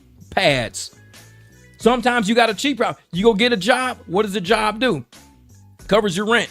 What does your job do? It covers your insurance. What does your job do? It covers your car note. What does your job do? It covers your groceries. So every day you're going to work and you're getting that tool to cover that problem. When you're still hearing that and you go to work, it's squeaking away. Once you take the squeaking away, you're not worried about the rotors no more because now you got brand new pads. So if you ain't worried about the rotors, you're not worried about the calipers, the pistons, or the brake lines because you have a job that can fix that problem. With Dante, he will always have the fucking problem because he never has a job. He never has the tools to fix the job. That's why he's always got bankruptcy on the mind. He's got bad fucking credit. He's got all of these, he said he got bank accounts in negative balances with an S. Bank accounts with an S with negative balances. I'm like, credit score under 600, like 500 something.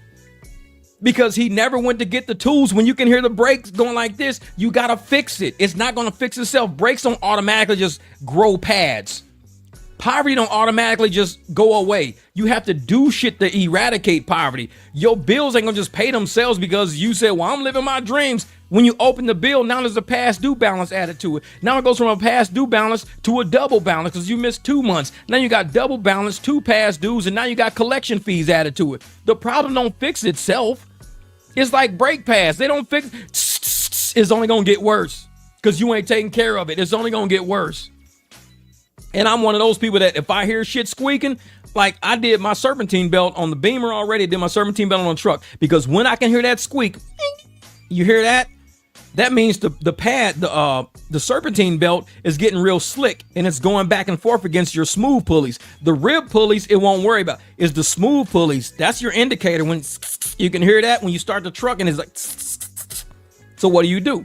You'll get another serpentine belt. Because if you don't get a serpentine belt, that belt cracks or splits. It can wrap around one of the pulleys, damage your crankshaft. Now you got to take the whole crankshaft off because it wrapped itself around the crankshaft. It can damage any of these pulleys in here. You're driving with no power steering, no water pump. No water pump means you can blow that engine out. All because of a $17 serpentine belt that now can't spin your water pump has now blown your engine now. And you like, how'd you blow your engine? The engine overheated. How did it overheat? Because I didn't replace the serpentine belt. How long the serpentine belt been bad? Oh, it's been bad for a long time. Dude, it's $17. You didn't replace a $17 serpentine belt. You kept hearing that shit squeaking every time you. I'm like, why are you doing that? Bro, that shit's gonna wrap itself around your crankshaft pulley. It's gonna split and wrap. Once it splits and wraps, it can lock that crankshaft up or it can lock your water pump up. Now you have nothing. You just fucked the whole engine up with a serpentine belt. Like, come on, man. Yeah, I don't get it, man. So I'm fixing fix that belt. Fix that belt right now, man. Fix it. Because that's the start. When you can hear that squeaking, that's the sign to fix it. It's not going to fix itself. The squeak is never going to go away. You can't keep spraying it and hoping it goes away. It's only going to get worse. So it's $17, $30 for a belt. Go get another belt. I got maybe 3 or 4 videos on my channel replacing serpentine belts. I think I did the belt. I did the serpentine belt for my Beamer. I did the serpentine belt for the Jeep, definitely for the Jeep. And I might have did it for the Expedition. I don't even know because it was so easy. The Expedition belt was like 5 minutes. I don't even think I had time to it was so quick. I didn't even have time to fucking record it. But it's like when you start having issues like that in life, take care of it now. And I live my real life like that. See, Dante don't live his life like that. He will keep letting the problem keep exasperating. It will keep just growing and growing and growing. And now he's 2 months late. Now he's 3 months late. Now he's getting evicted now. Now he's lying to get out of eviction now. Now he's not reporting it. It's like his problems compound themselves because he don't want to work. He sees the problem coming, but he's thinking, my dream's going to take off today. He quits jobs on the 21st, 22nd, 23rd, 24th. He quits because he gets that little YouTube check and he's thinking, I could just retire. I just got $3,000. Bro, $3,000, like I said, it might cover both my cars. the insurance on it, maybe the fuel I use for the months on them. $3,000 don't go that far. It really don't. $3,000 does not go far in 2025. You're gonna need to make $3,000 every 2 weeks, every 3 weeks. You gotta make $3,000. You can't do $3,000 in 1 month and that's all you get. It's like it don't work like that, man. It don't work like that. Oh yeah, as soon as I hear something, I'm paranoid. I have to get it fixed. I don't want a bigger problem. And that's me, Comedy Talk. That's me. If I hear any tick, squeak, anything on my car, that car is stopping, and I'm listening. Because I mean, I've had rocks trapped inside of between my rotor and the dust shield, because we got a lot of rocks in Arizona. That's why we got a lot of cracked windshields in Arizona. Everybody's got cracked windshields because all the rocks from our desert landscape end up in the street somehow. Now, somehow rocks get trapped inside of between my rotor and the brake shield, and it's a loud ass squeak, like, and I'm like, so I'll pull over because I know what it is, get a screwdriver, and I'll just keep shaking the dustpan, and you can see the rocks go right out the thing. Car drives normal, but it sounds like shit because I know it's trapped in there. It's like, man. So you gotta, man, it's, I know, it's like, what up, Wink? Yeah, coddles and bottles, man, real shit. What? I've been down with all the clips he has in every now and then, videos like 5-7 he has, which are funny. The time just killed me. I know. But see, that's the thing. Dante trolls himself. He don't even realize it. Dude be trolling himself. Just with the shit he says and how he moves is he's trolling himself the whole time. And I'm sitting there like, bro, if you haven't figured out yet that you're not going to keep a job, you're not full-time YouTube, because you haven't even studied full-time YouTube to know what full-time YouTube is. Full-time YouTube, 0.3% of the full-time creators are full-time, 0.3%. So there's no way you're in that 0.3, not even close to that 0.3. So what's my sign? Leo. My birthday was just a couple of weeks ago, so I'm a Leo, man. Yeah, that's the funny thing is I don't celebrate birthdays, man. It's been a long time since I celebrated a birthday, just because, like I said, I died and came back to life. I don't even celebrate birthdays. I even tell my son, every day's your birthday, man. We be buying like random shit. Like, he's like, Dad, I want these shoes. I'm like, dude, I'll get those shoes with you too. So we'll both get the same pair of shoes, just because it ain't got to be our birthday or nothing like that. I might not live to our birthday. Let's just buy it right now. Get it out the fucking way. So we'll get shoes. I buy him cologne all the time. I'm like, dude, you're young. You're a young man. I'm going to buy you some cologne. So I get 2. So now we both wear the same cologne all the time. That was the best part. They've been calling him Dumpster Dante. And then you found a video Maxie saying I went to... He said, I went dumpster diving in that mug the other day. And see, this is the thing. The reason, like, what y'all don't realize, man, is I got a whole thing in here. Wait a minute, where's my shit at? Where's my killer tape? Wait a minute. Where's this shit at? Where is it at? Oh, here it is. This is the thing. This right here is, I got a whole little list in here.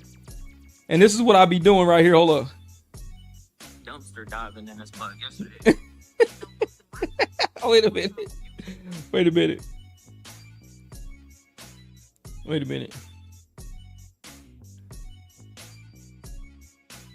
That right there is what it. Bro, I was dumpster diving in this mug yesterday. Because what I do is I'll figure out, like, when I find out where his clips are, like when I'm editing, I'll see where I can put that. Man, I'll be dying laughing. Y'all don't get it, man. When I'm editing videos, I'm in here crying laughing, man. I'll be crying laughing. What's up, Jake Loudest? I'll be in here crying, dude. Y'all don't even know it. And that's the thing. Let me see. I know I got another one in here. Where's that shit at? Hold up. This shit is funny as hell. Wait a minute. Here it is. Wait a minute. You wanna call your parents? That shit is crazy right there. It's like, You wanna call your parents? this dude, he be talking all that shit. He be like, oh, I'm this, I'm that. I'm a man. I take care of my family. I get it. You motherfuckers need to leave me alone. Let me live my life. I do my thing. Y'all just mad because y'all ain't got no dreams. Y'all got this and that. And all of a sudden he be like, You wanna call your parents? this motherfucker be talking all that shit. I be like, if you don't shut your ass up, motherfucker, shut your ass up. He be talking all that shit. Wait a minute. Ain't no fucking way. I'm full time on YouTube now. This dude. Man, his stupid ass.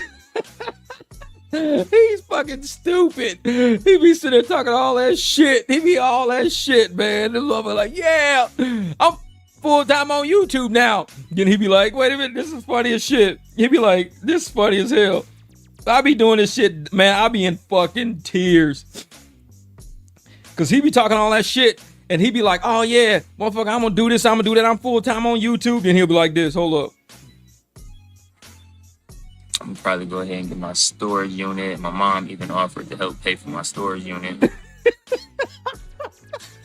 His ass be like, he be talking all that shit like, I'm finna do this, I'm finna do that. I was like, yeah, I'm finna get my storage unit. And my mom gonna help me pay for my storage. I like, dude, you fucking wild. He is fucking wild. Oh man.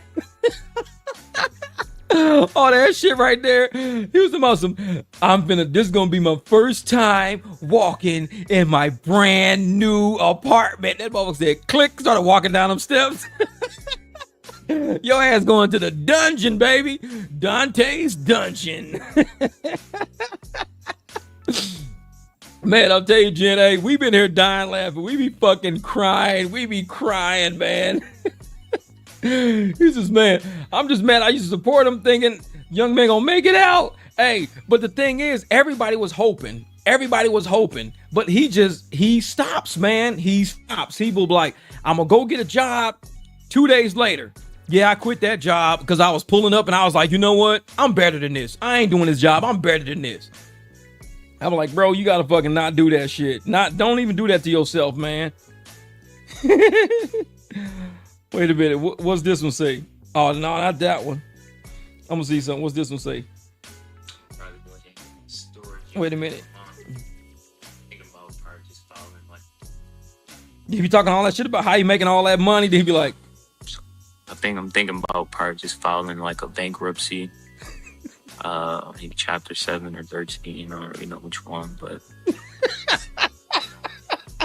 he be talking, yeah, y'all don't know, I make so much more money doing YouTube. I make way more money doing YouTube than you guys even make doing your job because I don't want to work no 9 to 5. He'd be like, yeah, I think I'm about to just file for a bankruptcy. It's like, how do you go from that to that? That shit don't make no fucking sense. I'm like, bro, you might want to delete some of these fucking videos, man. You might want to delete some of these videos because I'm going to kill these fucking videos. Y'all gonna get it. Girls want everybody who have more stuff than y'all. Girls just want, if a guy has everything, a girl wants him. You guys don't get it. I'm gonna get everything because I got a dream. Yeah, I think I'm gonna go ahead and just file for a bankruptcy, maybe a chapter 7 or 13. My mom gonna help me pay for my storage unit. I told her I'm gonna stay with her till Christmas. All that shit you was talking. I was like, bro, you need to take that shit down, man. Take all that shit down. I know from that luck trip to his mom's basement. His ass was like, yeah, this is the first time ever I'm gonna step foot into my new luxury apartment. Click. His mother walked through the basement, clicking lights on and shit. Yeah, we can't touch that stuff over there. That's my mama's stuff over there. We can't touch none of that. It's like, wait a minute, where'd that luxury apartment go you was talking all that shit about? It's like, dude, he need to fucking quit, man. He need to fucking quit. I know, I can't understand what he's doing with his YouTube money because he was getting views. And that's the thing, Jennifer. He was getting views, but people gotta understand, we only get paid every 1,000 views. If you get 500, you get half. So let's say I got $6 for 1,000 views. If I only get 500 views, then I'm only getting $3. So for every 1,000 views, you're gonna get $4 to $6. Let's say 6. If you get 10,000 views on a video, you're getting 10K. So you always take the number before the K. So you take 10 times 6. That's a $60 video. That's it, a $60 video. And that's 24 hours.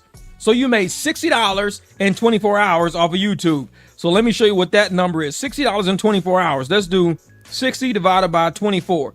So you got $2.50 an hour on that video. That's what you got, $2.50. He says $15 an hour is not enough. But he's willing to take $2.50 an hour on YouTube, but he's saying $15 is not enough. So he's $12.50 short.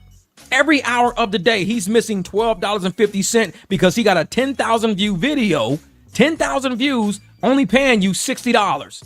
Now, he's got videos on his channel now paying what? They're 30,000 views. So 30 times 6, $180. $180 divided by 24 hours, $7.50. So he said $15 an hour is not enough. He's getting $7.50 an hour on YouTube, but he's saying $15 is not enough.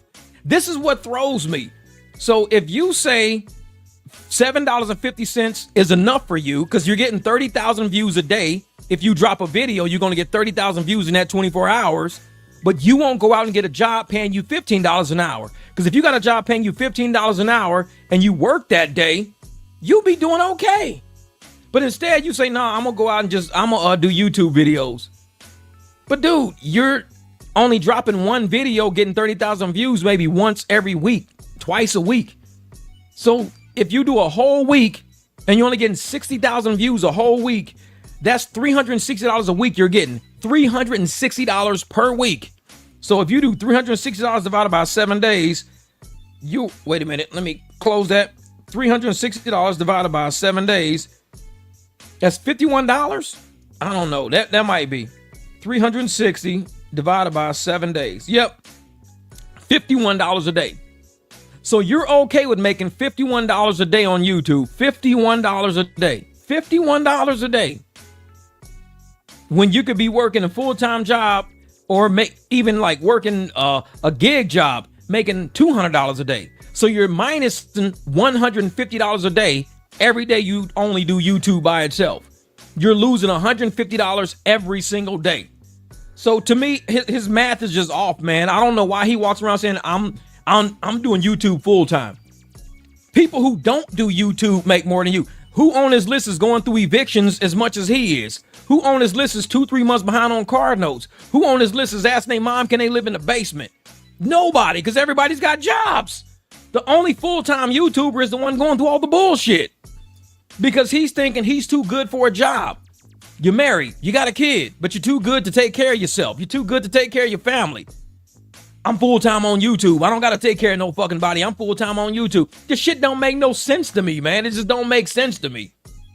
So it's like, dude, you gotta figure something out. He needs to figure out his life like real quick because he's dragging Hannah now into this. And this lady don't even know him.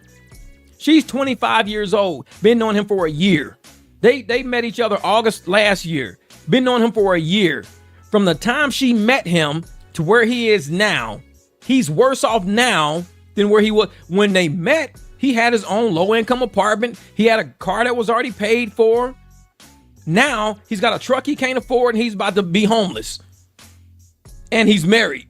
So it's like, dude, you're worse off in a year. A year just fucked you up. You made a lot of bad decisions in a year to get to this point. And you got two incomes. Hers and yours. And you still tricked it off. Man. Exactly. You make money from affiliate links, not AdSense. And affiliate links pay you a lot because if you can get people to actually buy the stuff, I mean, you can make, $2-3 maybe every hour, 2 hours.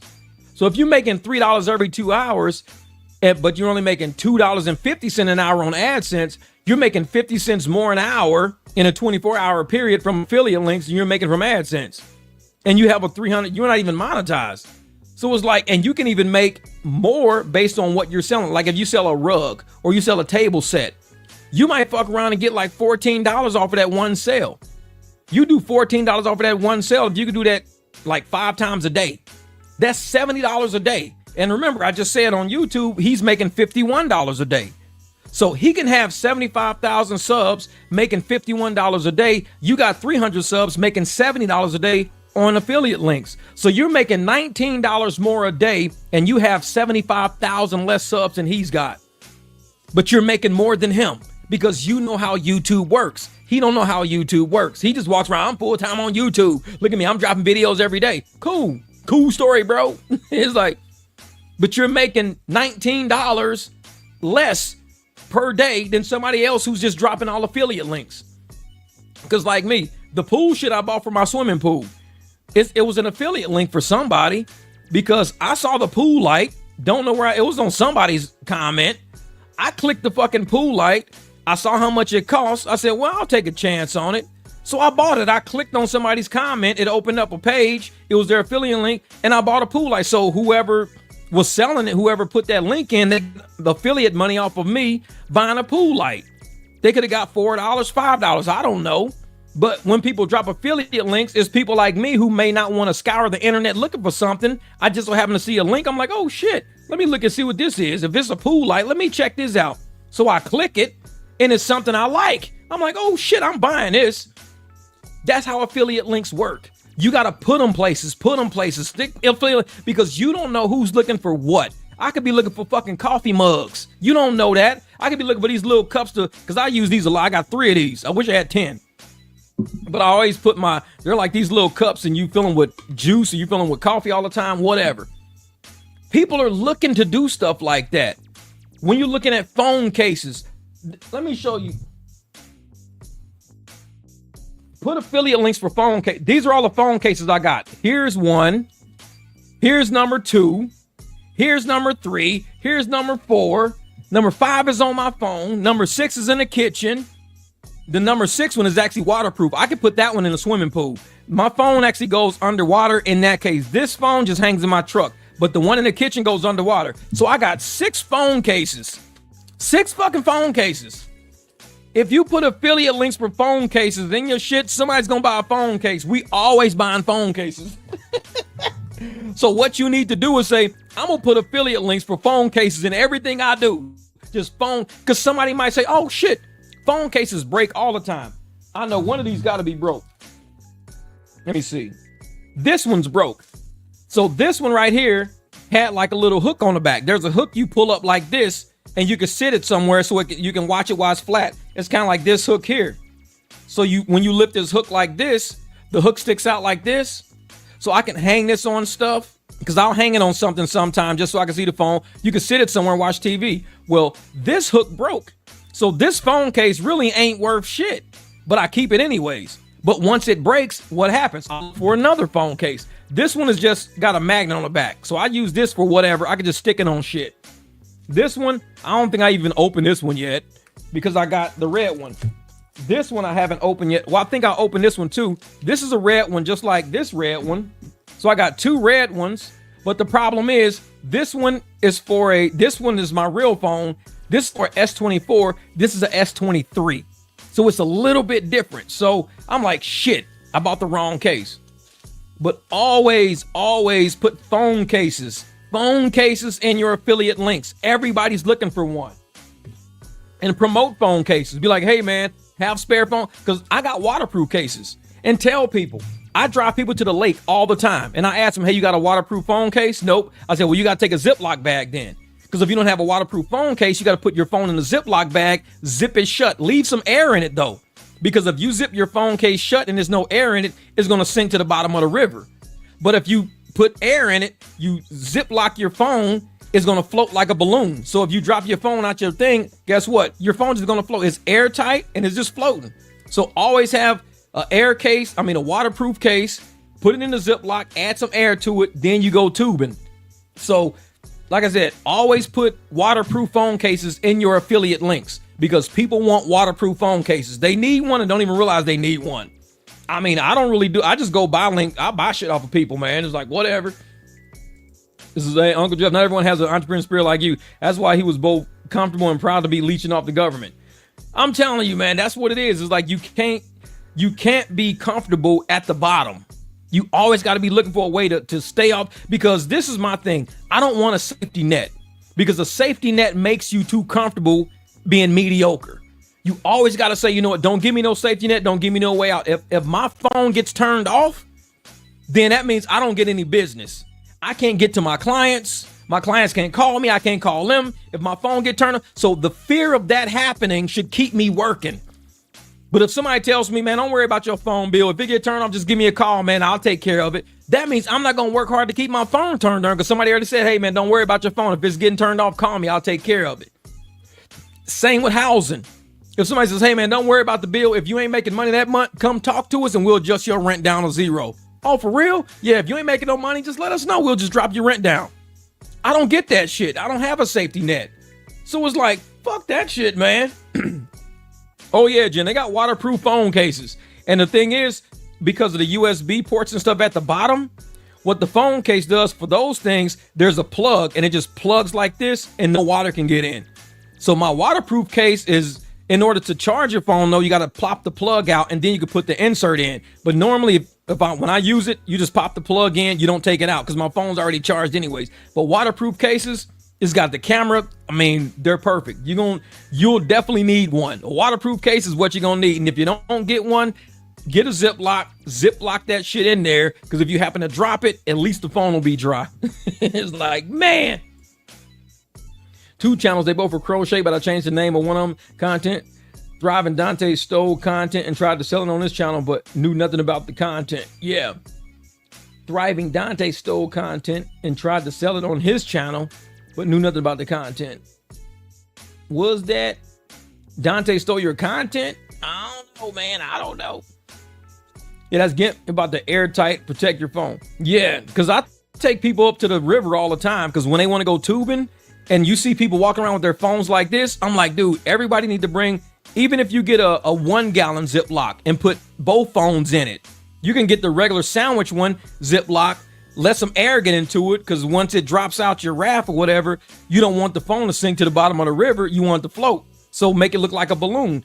At least it's waterproof and it'll float. So you just got to reach down in the water and get your phone back. It'll float somewhere. Somebody else can grab it because everybody's on rafts. So, hey, man, grab that phone. I got a phone in the airbag and it'll float right up to you. Grab it. Here you go.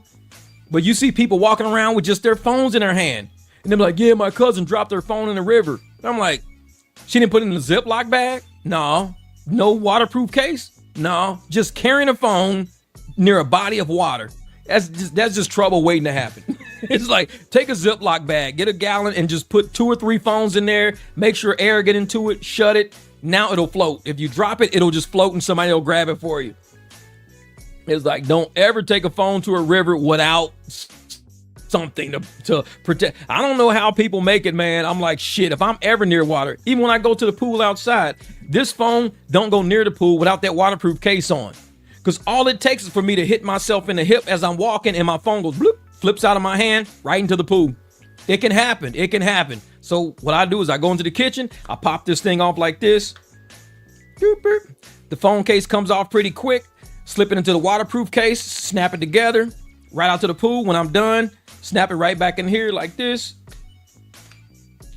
Now I'm back again. It's like, man, I ruined one fishing. Good idea, bro. Oh, yeah, man. Oh, yeah. And that's the thing about that. Like I said, whenever I'm near water, man, sandwich bags, get you a Ziploc sandwich bag and make sure some air get in there. Because if air don't get in there, it'll dip below the water line and you might only see like the top of it. But if you put enough air in there, just kind of, that shit'll just float. Just grab it. Hurry up and grab it, man, before I get down the river. Grab my shit. Or you'll just see that shit floating down the river, be like, like, bro, I saw my phone in the Mississippi. And you'll fucking call that shit and put it on like image. You see a fish floating around that motherfucker there. Like, oh, hell, my phone's in the school of fish, bro. Check this shit out. But man, yeah, but no, man, like I said, I hope you guys are out there today making money. We're only on this live stream for 3 hours. It's only been 3 hours. We had a lot of conversation, a lot of good shit, man, laughing and joking. This is what we do, man. This is what we do at the barbecue. We don't always cook people. Sometimes we just kind of like saute people a little bit. We just simmer. We don't really cook them. We just simmer a little bit. The cooking will be later. Like I said, I got to drop a video today. When I finish editing this one, I got my splits in where I want my, and the thing is, most videos that I do, I don't watch them until I'm actually editing them. So the fact that this video is already in my phone already, and I know where certain parts are because I was listening to it as it was recording, as it was rendering. I could hear certain parts of it. And I was like, oh shit, this motherfucker did not just say that, because I have the phone turned up, because if somebody calls and I'm rendering a video, it'll stop rendering and the phone call will pick up. So I'm like, shit. That's why I don't give a lot of people my phone number. I don't need nobody fucking up my rendering. But when I sit here and I'll be like, oh shit, okay, cool. All right, bet. And I'll start editing as I'm listening to the video. I'm at my laptop editing. And that's what makes it so funny to me, because half the shit I ain't even heard yet. I'm just laughing. Man. He says, I got my video for the second channel done while I hung out with you. There you go. That's how you do it. Shit. Double time. Say, do I use Android? I got Android, but I also have a iPhone. Let me see. Oh, I can't pick it up because it's under this something over here. But I got an iPhone 6S that I never use. Like, I've had it since it was brand new and I've never used it. It's a 6S. That's how old that phone is. It's right there because I like the way it was videoing. So I was like, oh man, I'm gonna use this for video. But then I got an LG that was way better. And I was like, shit. So I put the 6S up and it's been sitting over here for like years. I've had the 6S since at least 2019. I've had the 6S since 2019. I don't even think it's charged. I haven't charged it since 2019. This has been sitting on my desk. I need to do something with that iPhone. I haven't got an iPhone, the square one. I have a square iPhone in like a military looking case. It might be an iPhone 1 or 2. I don't know. But it's like, it's an iPhone sitting around here in like a military looking case. And I'm going to find it one day. But it looks like this. It's like a box. It's not the nice, sleek iPhones. It's a big box iPhone. And I bet it's probably worth some money. I'm going to find that shit one day. What up, LBC? I know it. Time flies when you're having fun. Man, the daycare kid is napping. Yeah, so all right, y'all, I'm going to get my ass up out of here, man. I got till, 2 o'clock. I got to go pick up somebody at the airport at 2 o'clock. It's 1:40, so I'm going to get out here. I'm going to shower up real quick, go clean my truck. Let me see something. Let me make sure. Yeah. So I see. All right. Yeah, so I'm going to make sure that my client didn't text me back. But yeah, I'm going to end up possibly coming back with a video today, probably about 4, 5, 6 p.m. somewhere. Let me finish editing this video and I'll see if I can drop it today. Otherwise, the live stream is what it is. And then yesterday's video, we still got that one out there. But man, I appreciate you guys for sitting on this live stream with me this long. 3 hours is a pretty long time. 3 hours is long. I've done double this amount of time, but 3 hours is enough. We're going to call it good. We're going to call it good right now. I appreciate y'all for coming by the barbecue, you know what I'm saying? Grilling it up, simmer a little bit, get them burgers flipped. Boop. Now we're going to go and put them steaks on in a minute when I drop this video. All right, fair review. Man, you guys be easy out there today. And like I said, any opportunity you can get to make money, get some business cards together, whatever you do, make sure you put your Cash App, your Venmo on the back of that card, put your Zelle QR code on the back of that card. Give it out to people. Take care of your community. When you support your community, they will support you back. Whatever it is, it could be crocheting, it could be doing rides, it could be walking dogs, dog sitting. Everybody needs a dog sitter. So start a dog sitting service if you like dogs. Start a dog sitting service. Check out rates for your area. Put your Cash App, Venmo on the back of the card.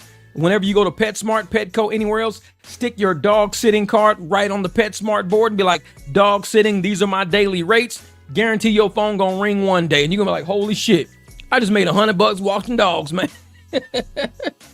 Easy to do. It's easy to do. But peace, brother. All right, Don Prototype, man, we're gonna be out here. My brother, y'all be easy out there today, man. Make sure y'all hit that like button. Jennifer says it. Hit that like button. Get out there and get it done, man. I know I got that SCF 24 or something like that. But you guys be easy out there.